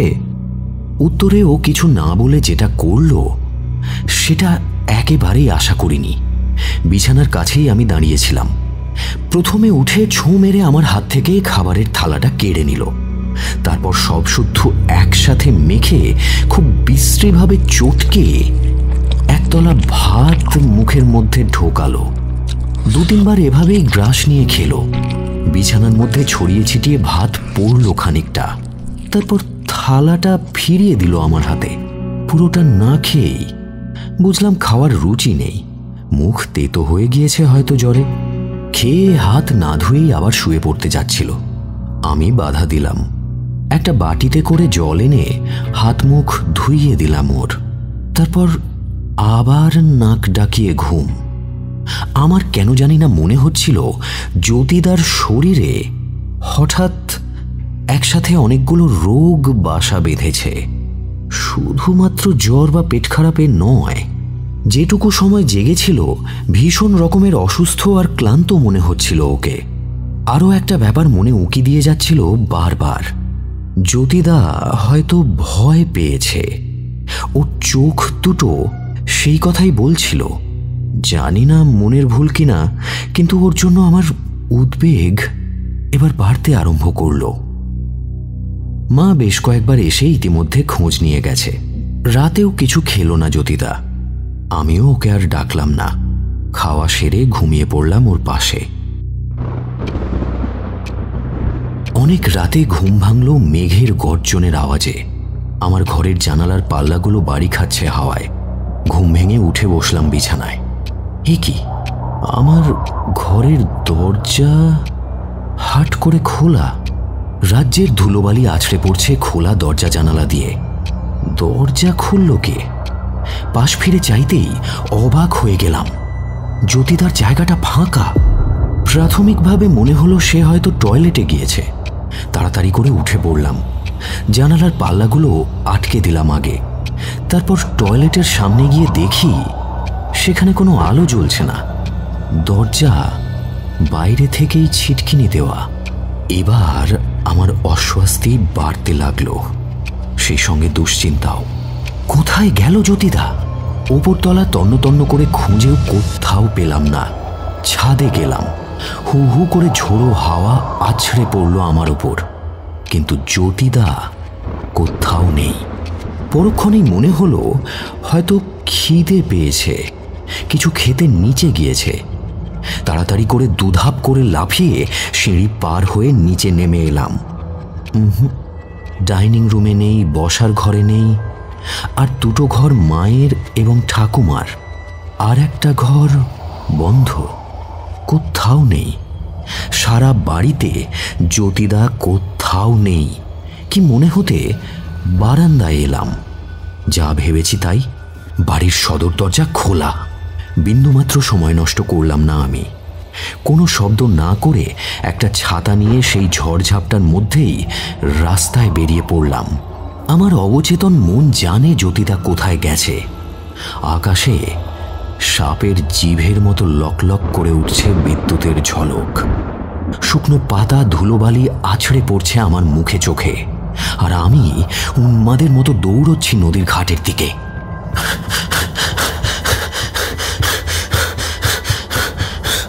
বিদ্যুৎ চমকে মাঝে মাঝেই দিনের আলোর মতো পরিষ্কার হয়ে উঠছে সব। সেই আলোতেই ঘাটের কাছে পৌঁছে দেখতে পেলাম দৃশ্যটা। দূর থেকে স্পষ্ট দেখলাম ঘাটের থেকে একটু দূরে একটা জায়গায় ঘাসের ওপর উবু হয়ে বসে আছে জ্যোতিদা। পরনের শার্টটা দেখে চিনতে পারলাম পেছন থেকেই। মুখ নদীর দিকে ফেরানো, হাতে কিছু একটা ধরা। আমি চিৎকার করে ডাকলাম, জ্যোতিদা, এই জ্যোতিদা, আরে ওখানে কি করছিস এত রাতে? চলে আয়। আমার কথা ওর কানেই ঢুকলো না। বুঝলাম বলে কয়ে ফেরানো যাবে না ওকে, জোর করে টেনে আনতে হবে। দৌড়ে দৌড়ে হাঁপ ধরে গেছে আমার। ছাতা টাতা ফেলে আবার দৌড়লাম সেদিকে। নদীর দিক থেকে বয়ে আসা ঝোড়ো হাওয়া আমায় যেন উড়িয়ে নিয়ে গিয়ে ফেলবে অন্য কোথাও খড়কুটোর মতো। কাছাকাছি পৌঁছে দেখলাম জ্যোতিদার হাতে কালকের সেই ছিপটা ধরা রয়েছে। আমার সামনেই সেটা এক টানে নদী থেকে উঠিয়ে নিয়ে এলো। দেখলাম বড়শিতে ধরা পড়েছে ছোট শোল বা মাগুর জাতীয় কোনো একটা মাছ। ছিপটা তুলেই বড়শিতে ছটফট করতে থাকা মাছটাকে খপ করে ধরে ফেললো জ্যোতিদা। ধৈর্য হারিয়ে আমি চিৎকার করে উঠলাম, আরে তোর কি মাথা খারাপ হয়ে গেছে? তুই এত রাতে বাড়ি থেকে পালিয়ে মাছ ধরতে এখানে? মুখের কথা মুখেই রয়ে গেল আমার। মুহূর্তের ভগ্নাংশের মধ্যে যে ঘটনাটা ঘটল সেটার জন্য আমি মোটেই প্রস্তুত ছিলাম না। মাছটা ধরে অদ্ভুত স্বরে খ্যাক খ্যাক করে হাসল জ্যোতিদা। তারপর শটান সেটা চালান করে দিল মুখের মধ্যে। ছোট মাছ, একেবারে পুরোটা ঢুকে গেল মুখে। তারপর কোমর করে চিবিয়ে পরম তৃপ্তিতে খেতে লাগলো কাঁচা মাছটা। ঠিক সেই সময় একবার বিদ্যুৎ চমকে উঠল। দুটো জিনিস দেখতে পেলাম। প্রথমটা জ্যোতিদার অস্বাভাবিকভাবে লাল হয়ে ওঠা চোখ দুটো, আর দ্বিতীয়টা ঠোঁটের পাশ দিয়ে গড়িয়ে পড়া মাছটার টাটকা রক্ত। সেই মুহূর্তে, সেই পরিবেশে আমার চোখের সামনে ঘটে যাওয়া সেই ঘটনাটা আমার মনের মধ্যে যেটার জন্ম দিল তা হলো আতঙ্ক, নিদারুণ আতঙ্ক। ভয়ে চমকে উঠে দুপা পিছিয়ে গেলাম আমি। জ্যোতিদা তখনও চিবিয়ে চলেছে কাঁচা মাছটা। মুখে লেগে একটা বিদঘুটে হাসি। আমার হঠাৎ করেই সম্বিত ফিরল। তেড়ে গিয়ে এক ধাক্কা দিলাম ওকে। ঝড়ের শব্দ ছাপিয়ে চিৎকার করে বললাম, এই জ্যোতিদা, তুই কি করছিস এগুলো? তোর কি মাথা খারাপ হয়ে গেছে নাকি? Fail fail fail fail fail, ওটা ফেল, মুখের থেকে ফেল। জামার কলার ধরে বার দুয়েক ওকে ঝাঁকালাম। অটল অনড়ভাবে দাঁড়িয়ে রইল জ্যোতিদা। ওর চেয়ে আমার গায়ের জোর অনেক গুণ বেশি, কিন্তু ওকে আমি নড়াতে পারলাম না এক ফোঁটা। মাটির সাথে পা দুটো যেন আটকে আছে, কিংবা ওর শরীরের ভর যেন স্বাভাবিকের তুলনায় অনেক গুণ বেশি। হাত ধরে টানলাম ওর, প্রায় কাঁদো কাঁদো স্বরে বললাম, জ্যোতিদা বাড়ি চল, শিগগির বাড়ি চল, বৃষ্টি আসছে। কেন এরকম করছিস তুই? আমার ভয় করছে, সিরিয়াসলি ভয় করছে, এবার চল।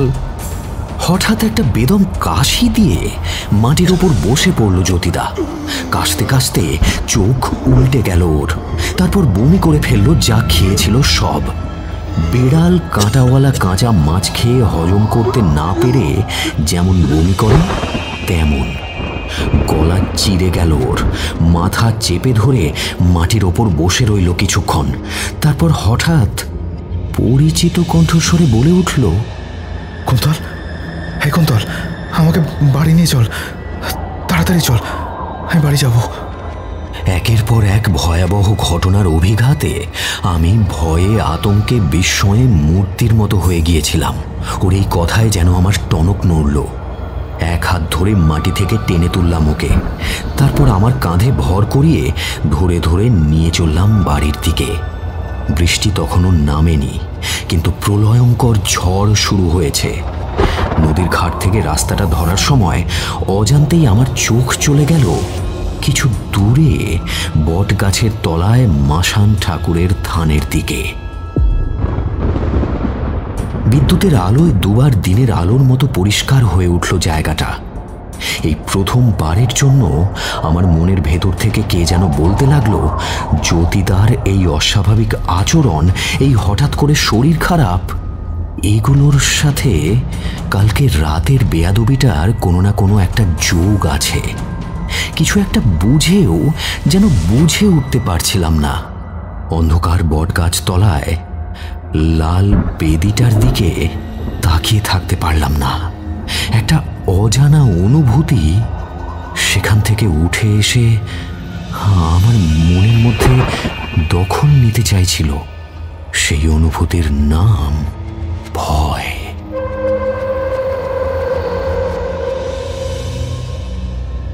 বাড়ি ফিরে দেখি সেখানে আর এক ঝঞ্ঝাট। উদ্বিগ্ন মুখে মা আর ঠাকুমা সদর দরজায় গেট ধরে দাঁড়িয়ে রয়েছে। ঝড়ঝাপটার শব্দে ঘুম ভেঙে গিয়েছিল মায়ের। ডাইনিংয়ের সব দরজা জানালা দেওয়া আছে কিনা ঠিকঠাক দেখতে বাইরে এসে মা দেখে সদর দরজা খোলা। তারপর আমাদের ঘরে গিয়ে দেখে আমরা নেই। এখন আমাদের দেখে, বিশেষ করে জ্যোতিদাকে অমন আমার কাঁধে ভর দিয়ে আসতে দেখে মা একেবারে কান্নায় ভেঙে পড়ল। তবে ঠাকুমা কিন্তু অটল রইলেন। তার চোয়াল শক্ত। তিনি মনে হয় ব্যাপারটা কিছুটা হলেও বুঝতে পেরেছিলেন। মাকে যথাসম্ভব শান্ত করে আমি জ্যোতিদাকে আমার ঘরে শুইয়ে রেখে নিচে নেমে এলাম। রাত তখন প্রায় 2:30। বসার ঘরে আমার মুখোমুখি বসে মা এবং ঠাকুমা। দুজনেরই মুখ থমথমে হয়ে রয়েছে। আর কিচ্ছু লুকোনোর জায়গা নেই। মাঝরাতে বাড়ি থেকে পালিয়ে মাছ ধরতে যাওয়া থেকে শুরু করে জ্যোতিদার আমার হাজারো বারণ সত্ত্বেও মাসান ঠাকুরের ভোগ খেয়ে ফেলা পর্যন্ত, এমনকি একটু আগে কাঁচা মাছ চিবিয়ে খাওয়ার যে ভয়ঙ্কর দৃশ্যটা দেখলাম, সব কিছু বললাম। মা সবটা শুনে গম্ভীর হয়ে রইলেন। কিন্তু ঠাকুমার এসব বিবরণ শুনতে শুনতে মুখের বলিরেখায় ফুটে উঠছিল একই সঙ্গে রাগ, বিস্ময় এবং আতঙ্কের অভিব্যক্তি। সব শুনে প্রথম মুখ খুললেন ঠাকুমাই। বজ্র কঠিন কণ্ঠে বললেন, ওকে যে মাসান ভর করেছে তাতে কোনো সন্দেহই নেই। ছি ছি ছি ছি ছি ছি। দাদাই, তোর উচিত ছিল যেভাবেই হোক ওকে আটকানো।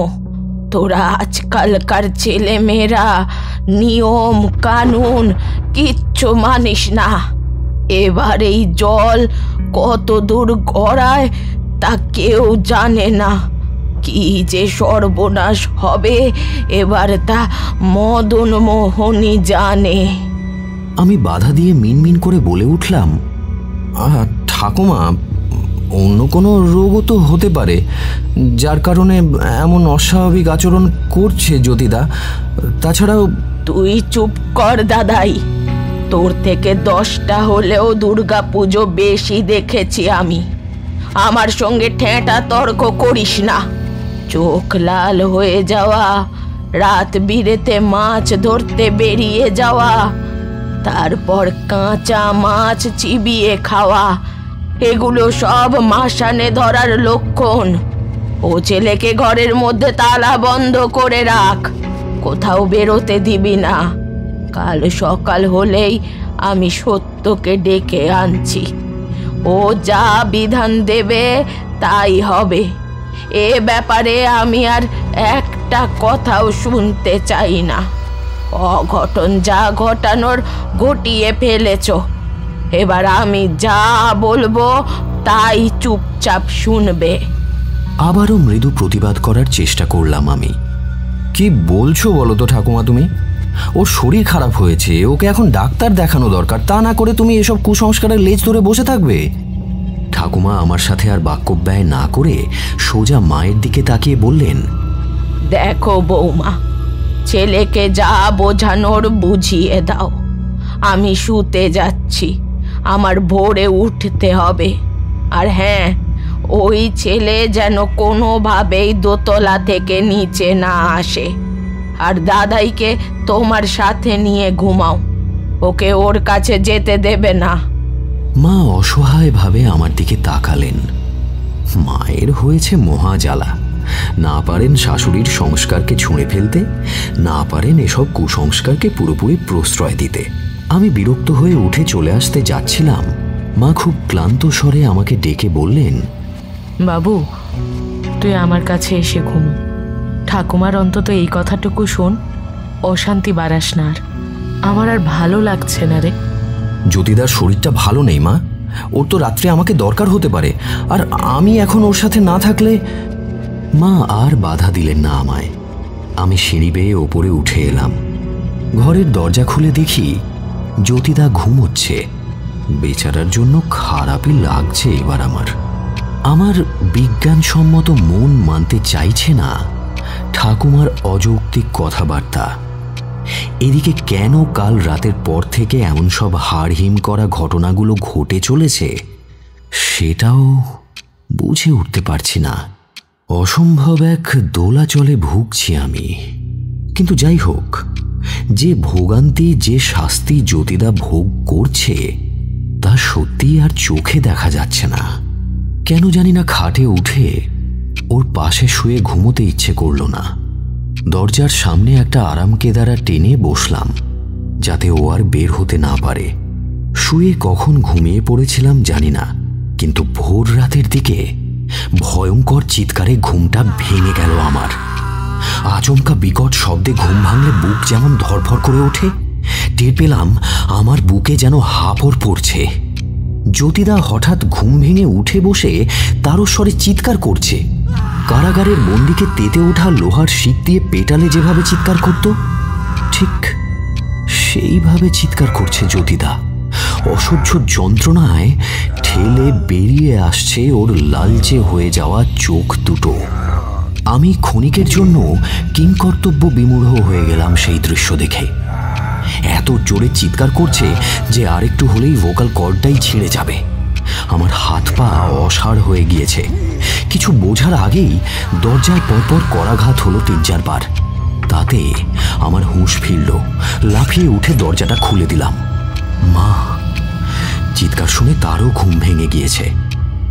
এরপর আমাদের দুজনের চোখের সামনেই যা হলো তা আমাদের কল্পনারও বাইরে। বার কয়েক এমন বীভৎস চিৎকার করে শরীর এলিয়ে খাটের ওপর পড়ে গেল জ্যোতিদা। আমরা দৌড়ে গেলাম। ঠিক ঠিক তখনই অদ্ভুত একটা শব্দ করে কাশতে শুরু করলো সে। কাশির দমকে মুখের ভেতর থেকে ছলকে ছলকে বেরিয়ে এলো কালচে রক্ত। মা চিৎকার করে উঠলেন। এই দৃশ্য সহ্য করা যায় না। আমি কি করব বুঝে উঠতে পারছি না।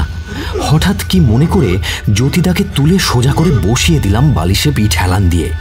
কাশি বন্ধ হলো, রক্তবমিও বন্ধ হলো। বুকের কাছে জামাটা রক্তে ভিজে গিয়েছে। মা দরজার কাছে দাঁড়িয়ে রীতিমতো থরথর করে কাঁপছে।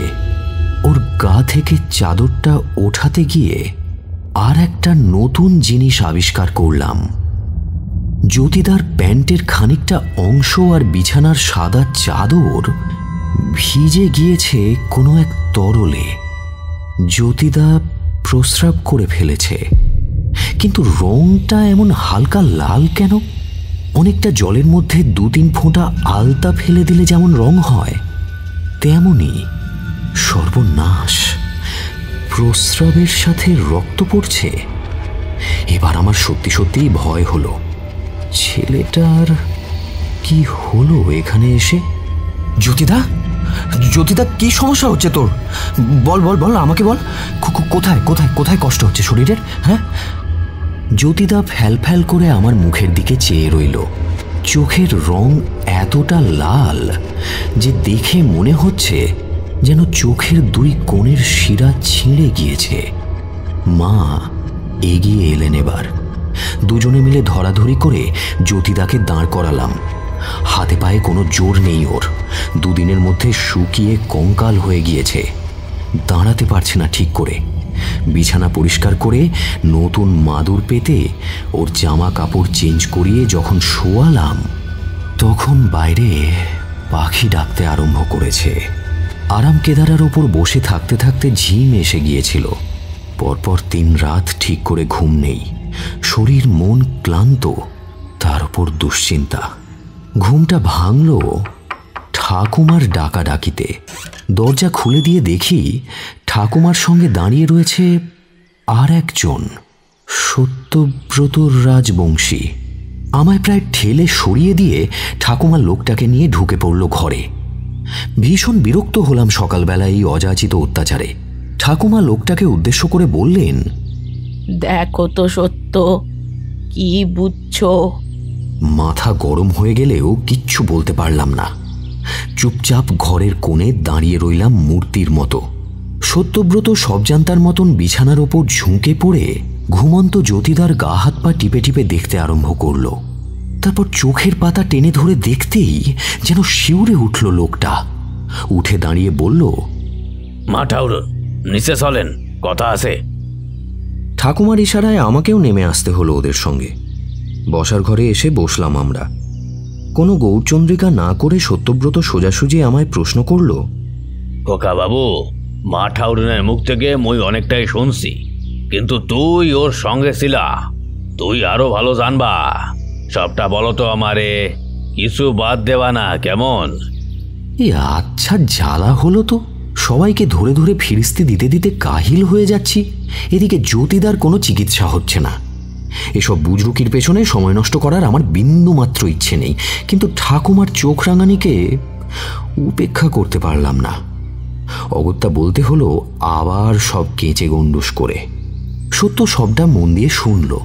তারপর ঠাকুমাকে বলল, দেখেন মা ঠাকুরুন, মাসান ঠাকুর হইল মা কালীর বেটা। মা কালীর গায়ের ঘাম থিকা তার জন্ম, কালীর মতোই তার রাগ।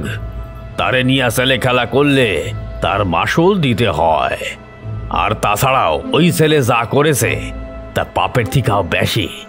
জলুয়া মাসানের রাগের কথা তো তোরা জানো না কাকা বাবু। আরো অনেক লক্ষণ দেখা যাবে ওর শরীরে। রক্ত বমি, রক্ত পেচ্ছাপ আরো বাড়বে। উদ্ভর সব জিনিস খাতি চাইবে, কাঁচা মাছ, উনুনের পোড়া মাটি। এসব অখাদ্য কুখাদ্য খেয়ে এমনি পেটের সমস্যা হবে। রাইতের বেলা মাঝে মাঝে বাড়ি থেকে পালায় যাবে, জলের ধারে চলে যাবে। মাসান ডাকবে ওরে জলে ডুবিয়ে মারার জন্যে। সেটা কেবল ওই ছেলেই শুনতে পাবে। তারপরও যদি বাইচ্ছা থাকে, শরীর আস্তে আস্তে শুকায়া যাবে। তারপর একদিন পট কইরা মারা যাবে ছেলেটা। ঠাকুমা শিউরে উঠলেন একবার, তারপর অনুনয়ের ভঙ্গিতে বললেন, দেখো সত্য, বুঝতে পারছি ওর একটা ভুল হয়েছে। উঠতি বয়সের ছেলে কি করতে কি করে ফেলেছে। তুমি এখন আমায় উপায় বাতলে দাও, কি করলে ও ঠিক হবে সেটা বলে দাও বাছা।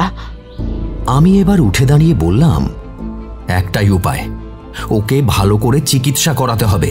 আমরা এখনো ডাক্তার ডাকছি না কেন? ঠাকুমা কটমটিয়ে আমার দিকে তাকালেন। সত্যব্রত চোয়াল শক্ত করে বলে উঠল, ডাক্তার ডেকে কিছু হবে না খোকা বাবু। আমার কথা বিশ্বাস না হয় ডেকে দেখেন। এখন একটাই উপায় আছে, ওকে আমার সঙ্গে মশানের থানে নিয়ে যেতে হবে। আজ রাত্রিরেই আবার ভোগ রান্না করতে হবে। ওই ছেলেকে নিজের হাতে ভোগ দিতে হবে মাসান ঠাকুরকে, অবশ্যই যদি তিনি গ্রহণ করেন। মাসান ঠাকুরের কাছে ক্ষমা চাইতে হবে, তারপর ছাড়ান মন্ত্র দিয়া মাসানের ভর কাটাতে হবে, তাইলে যদি রক্ষা হয়। ধৈর্যের বাঁধ আমার ভেঙে গেল। এই প্রথম আমি ঠাকুমার মুখের ওপর কথা বলার সাহস দেখালাম। চিৎকার করে বলে উঠলাম, এসব ভণ্ডামি করার সময় নয় এখন। আমি এখনই ডাক্তারকে খবর দিচ্ছি। এসব চলতে থাকলে বড় কোনো একটা ক্ষতি হয়ে যাবে ওর বাবা মাকে তখন কি জবাব দেবো আমরা? হ্যাঁ সত্য কাকা, তুমি কিছু মনে করো না প্লিজ, যাও এখান থেকে। আর ঠাকুমা, তুমি আর একটাও কথা বলবে না এ ব্যাপারে, বাকিটা আমি বুঝে নেব। অনেক হয়েছে, তোমার সঙ্গে এভাবে কখনো কথা বলি না, কিন্তু আজ বলতে বাধ্য হলাম, পারলে ক্ষমা করে দিও। গটগট করে হেঁটে বেরিয়ে এলাম বসার ঘর থেকে। আসার সময় ঠাকুমার অবাক হয়ে যাওয়া মুখটার দিকে চোখ পড়েছিল। একবার শুনলাম সত্যব্রত বলছে, খোকা বাবু, ভুল করলে, অনেক বড় ভুল করলে।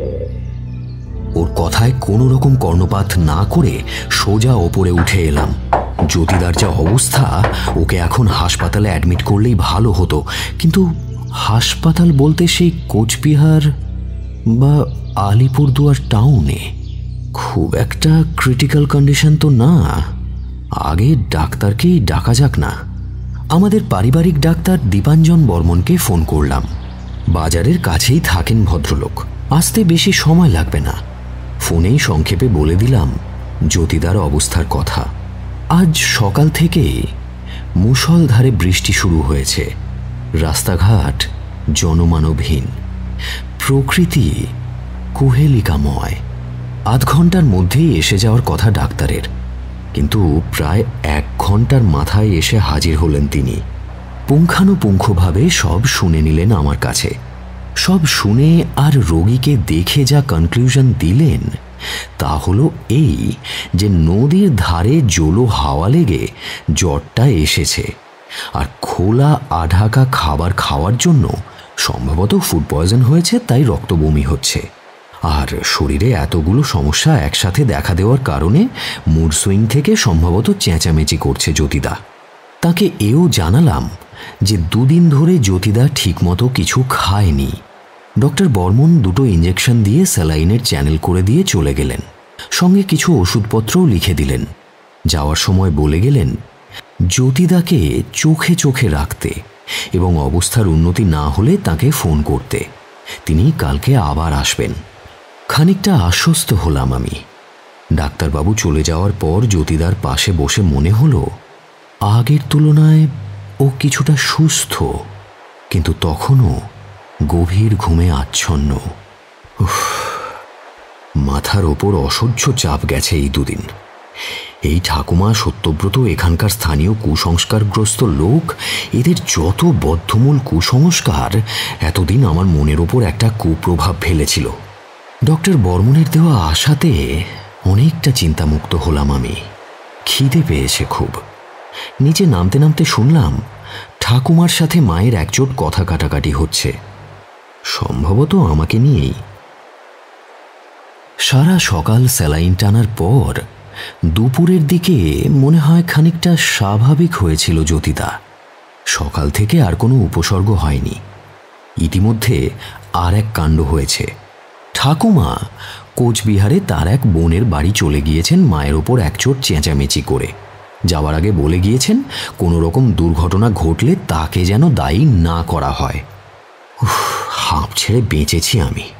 বুড়ি থাকলে আরও না জানি কত রকম বাধা সৃষ্টি করত। সন্ধ্যের দিকে জ্যোতিদা হঠাৎ করে আমায় কাছে ডাকলো। তারপর আমার হাত দুটো জড়িয়ে ধরে ভয় পাওয়া বেড়াল বাচ্চার মতো চারিদিকে তাকাতে তাকাতে কি যেন দেখতে দেখতে কাঁপা গলায় বলে উঠল, কুন্তল, কুন্তল ভাই, তুই আমায় ছেড়ে কোথাও যাস না। আমায় না কে যেন ডাকছে।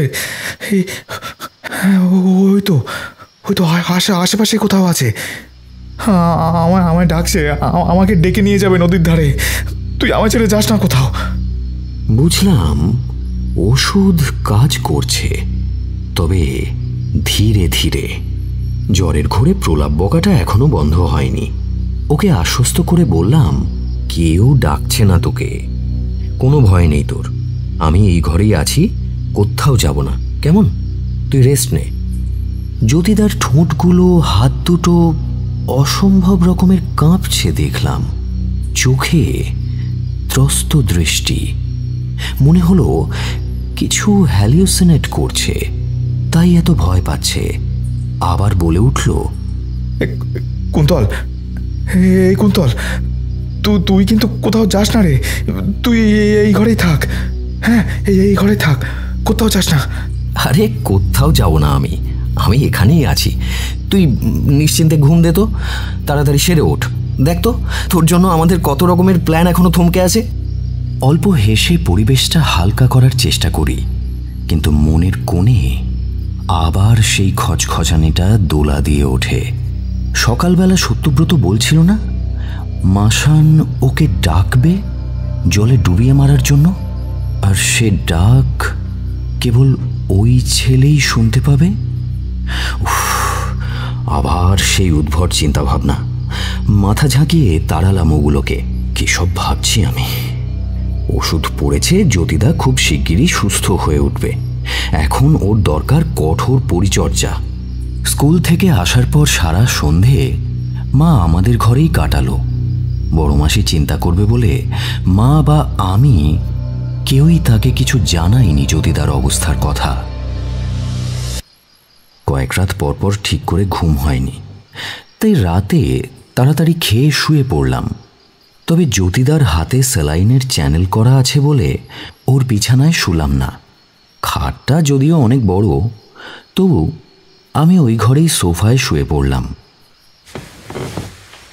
জ্যোতিদার ঘুমের মধ্যে উঠে বাইরে চলে যাওয়ার সম্ভাবনাটা মাথায় ছিল আমার, তাই আজ সদর দরজার চাবি লুকিয়ে রেখেছি। সারাদিন অঝোরে বর্ষা হওয়ার পর এখন খানিকটা থেমেছে। আরামদায়ক আবহাওয়া। চাদর জড়িয়ে শোবার সাথে সাথে গভীর ঘুমের দেশে তলিয়ে গেলাম। ঠিক গত রাতের মতো আজকেও ঘুমটা ভেঙে গেল। দরজা জানালা সব আটকেই শুয়েছিলাম আমি, তাহলে ঠান্ডা হাওয়াটা ঢুকছে কোথা থেকে? চাদরটাও গা থেকে সরে গেছে অনেকটা। হুলের মতো ঠান্ডা হাওয়া বিঁধছে গায়ে। ধর্মড়িয়ে উঠে বসলাম। প্রথমেই চোখ গেল দরজার দিকে। না, দরজা তো খোলা নেই, বাকি জানালাগুলোও সব আটকানো। হ্যাঁ ঠিক। আমার খাটের মাথার কাছে একটা এক মানুষ সমান কাঁচের স্লাইডিং জানালা আছে। দেখলাম সেটার পাল্লা হাঁ করে একপাশে সরানো, আর সেখান থেকেই বাইরের ঝোড়ো জোলো হাওয়া ঝাঁপিয়ে পড়ছে ঘরের মধ্যে। লাফ দিয়ে উঠলাম, আলো জ্বালালাম ঘরের, আর তখনই বিস্ময়ে আতঙ্কে আমার মুখের চোয়াল ঝুলে গেল।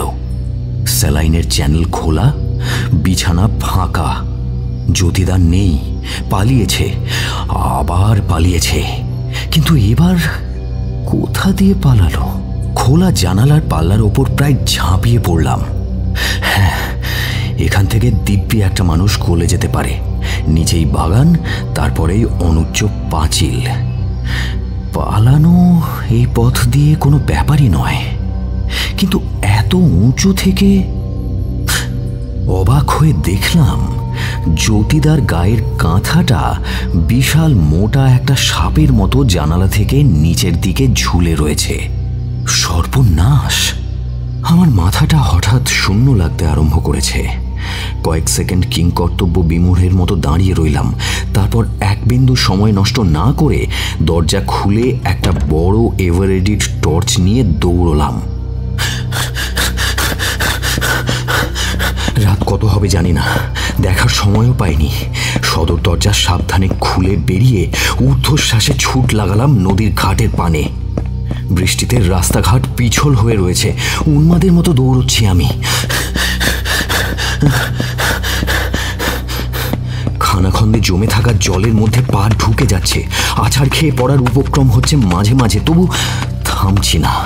কিন্তু সেসব দিকে তাকাবার সময় এখন নেই। বৃষ্টি নেই, কিন্তু আকাশ থম মেরে রয়েছে, সেই সাথে হাড় মজ্জা কাঁপানো ঠান্ডা বাতাস। হাঁপাতে হাঁপাতে নদীর পাড়ে এসে পড়লাম। চারিদিকে টর্চ বোলালাম, না, কাউকে কোথাও দেখা যাচ্ছে না। চিৎকার করে ডাকলাম, জ্যোতিদা, জ্যোতিদা, কোথায় তুই? ঘুটঘুটে অন্ধকারে ফাঁকা নদীর পাড়ে আমার আওয়াজ প্রতিধ্বনিত হয়ে ফিরে এলো আমারই কাছে। দৌড়ে এলাম নদীর ঘাটের কাছে। সারাদিনের বর্ষায় কালজানির জল ফুলে ফুলে উঠছে। ঘাটের কাছাকাছি আসতেই আমার হৃৎপিণ্ডটা যেন লাফ দিয়ে গলার কাছে উঠে এলো। হয়তো ঘাটের একেবারে শেষ ধাপে দাঁড়িয়ে আছে জ্যোতিদা, নদীর দিকে মুখ করে। সর্বনাশ! যতই সাঁতার জানুক, এই বর্ষার রাতে ভয়ঙ্কর উত্তাল নদীতে পড়লে ওঠার কোনো অবকাশই নেই। চিৎকার করে উঠলাম, জ্যোতিদা, এই জ্যোতিদা, আরে ওখানে কি করছিস তুই? উঠে আয়, উঠে আয় বলছি, আরে পিছলে পড়ে যাবি তো। ঘাটের বৈঠায় আমিও নামতে সাহস পাচ্ছি না। পিছল হয়ে রয়েছে বর্ষার কাদায়, হড়কে গেলে দুজনেই মরব। টর্চের আলো মুখের ওপর পড়তে পেছন ঘুরে তাকালো জ্যোতিদা। আবার সেই রক্ত জবার মতো টকটকে লাল চোখ, তীর তীর করে কাঁপছে সারা শরীর, কিন্তু মুখে একটা অদ্ভুত হাসি লেগে রয়েছে। দূরে নদীর দিকে কাঁপা কাঁপা হাতটা ওঠালো জ্যোতিদা। স্যালাইনের চ্যানেল খুলে ফেলায় হাতের তালুর উল্টো দিক দিয়ে চুইয়ে চুইয়ে রক্ত পড়ছে। তারপর হিসিয়ে বলে উঠল, তুই এসেছিস? আমি জানতাম তুই আসবি। যাওয়ার আগে একবার তোর সাথে দেখা করতে বড্ড ইচ্ছা করছিল রে, কিন্তু আমার আর থাকার যে উপায় নেই রে কুন্তল। মাসান আমায় ডাকছে, ওই যে মাসান ডাকছে আমায়, আমায় যেতে হবে। মুহূর্তের ভগ্নাংশ মাত্র। আমি কিছু করে ওঠার বা বলে ওঠার আগেই ঘটে গেল ঘটনাটা। ঘাটের ওপর থেকে জ্যোতিদা ও শরীরটাকে স্রেফ ভাসিয়ে দিল কালজানির উত্তাল জলপ্রবাহের মধ্যে। শুধু ঝপ করে একটা আওয়াজ হলো। আমার হাত থেকে টর্চটা খসে পড়ল। আমি আর্তনাদ করে উঠলাম, জ্যোতিদা! ততক্ষণে সব শেষ। টর্চের যেটুকু আলো সামনে পড়েছে তাতেই দেখলাম জ্যোতিদার রোগা শরীরটা জলের উত্তাল ঘূর্ণি গিলে নিল মুহূর্তের মধ্যে। তারপর সব চুপ, আবার সব আগের মতো, শুধু উত্তাল কালজানির জল বয়ে যাওয়ার শব্দ। আমি ঠাস করে মাটিতে পড়ে গেলাম। চোখে অন্ধকার নেমে এলো আমার। তারপর আর কিচ্ছু মনে নেই, কিচ্ছু না।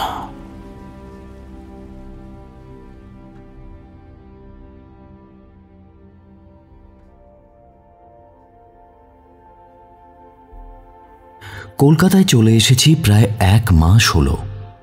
সেমিস্টার শুরু হয়েছে, পড়াশোনা চালু হয়েছে, কিন্তু আমার মন বসে না। মনে হয় না এবারের সেমেস্টারে খুব একটা ভালো রেজাল্ট করতে পারবো।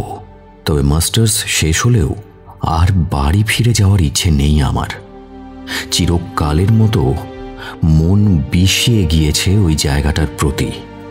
এখন আর এমজি রোড মেট্রোর কাছে ওই বাড়িটাতে থাকি না আমি। বৈঠকখানা রোডে একটা নতুন বাড়ি ভাড়া নিয়ে উঠেছি।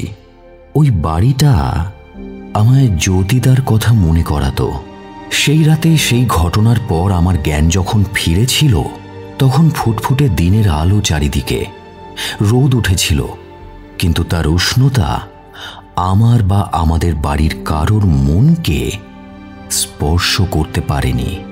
টানা একদিন তল্লাশির পর মুন ভাটার কাছে কালজানি ব্রিজের তলায় একটা বিমে আটকে থাকা জ্যোতিদার পচে ফুলে ঢোল হয়ে ওঠা দেহটা পাওয়া গিয়েছিল। মাঝে চোখ খুবলে খেয়েছিল ওর। আমি আরও একবার অজ্ঞান হয়ে গিয়েছিলাম। সেই সময়ের পর থেকে খুব খারাপ সময় গিয়েছে আমাদের। পুলিশি জেরার মুখে পড়তে হয়েছে বহুবার, যেহেতু ঘটনাস্থলে আমি ছিলাম। তাও ডক্টর বর্মনের দেওয়া বয়ান, আমার মায়ের রেপুটেশন আমাকে বাঁচিয়ে দিয়েছে। বড় মাসির চোখে চোখ রেখে আর কোনো দিনও দাঁড়াতে পারবো না আমি। সারা জীবন একটা অপরাধবোধ আমাকে তাড়া করে বেড়াবে। আমি সেদিন জ্যোতিদাকে বাঁচাতে পারিনি। আমার মনের এই দ্বন্দ্ব কোনো দিনও মিটবে না এই ভেবে যে সেদিন কি করলে ভালো হতো। ঠাকুমার কথা শুনে সত্যব্রতর হাতে জ্যোতিদাকে তুলে দেওয়া, নাকি রাত জেগে ওকে পাহারা দেওয়া, কোনটা উচিত ছিল আমার? জ্যোতিদার স্মৃতি আমাকে এখনো তাড়া করে বেড়ায়। অধিকাংশ দিন কলেজের ক্লাস মিস হয়ে যায় আমার, কারণ আমি দিনের বেলা অনেকক্ষণ ঘুমোই, রাতে ঘুমোতে পারি না। প্রায় প্রত্যেক দিন অদ্ভুত একটা স্বপ্ন দেখি। সে স্বপ্ন দেখে অনেকক্ষণ বিনিদ্র রাত্রি যাপন করি আমি। আমাকে ঘরের আলো জ্বেলে শুতে হয়। সত্যি কি মাসান টেনে নিয়ে গিয়েছিল ওকে? জানি না, কিচ্ছু জানি না আমি।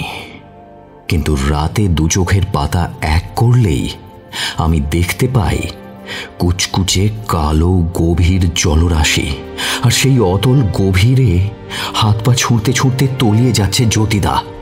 বাঁচার প্রাণপণ চেষ্টা করছে, কিন্তু পারছে না। আর আমি ওর সামনেই কোথাও আছি, কিন্তু ওকে বাঁচাতে পারছি না। তারপর হঠাৎ সেই জলের তলা থেকে ভীষণ দর্শন টকটকে লাল বিরাট দুটো চোখ জেগে ওঠে জলের অন্ধকারের মধ্যে। তারপরই আস্তে আস্তে জ্যোতিদার শরীরটাকে আড়াল করে আস্তে আস্তে প্রকট হয় বিশাল এক কালি গোলা অন্ধকার। সেই অন্ধকার ধীরে ধীরে বিশাল দুটো হাতের আকার নিয়ে জ্যোতিদাকে টানতে টানতে নিয়ে যায় জলের আরো গভীরে। বিকট ভয়াল দর্শন সেই মূর্তিমান বিভীষিকার প্রবল টান ছাড়িয়ে বেরিয়ে আসতে পারে না জ্যোতিদা। চিৎকার করে আর আমায় বলতে থাকে, কুন্তল, কুন্তল ভাই রে, আমায় বাঁচা, আমাকে বাঁচা, আমাকে নিয়ে গেল, বাঁচা আমাকে ভাই।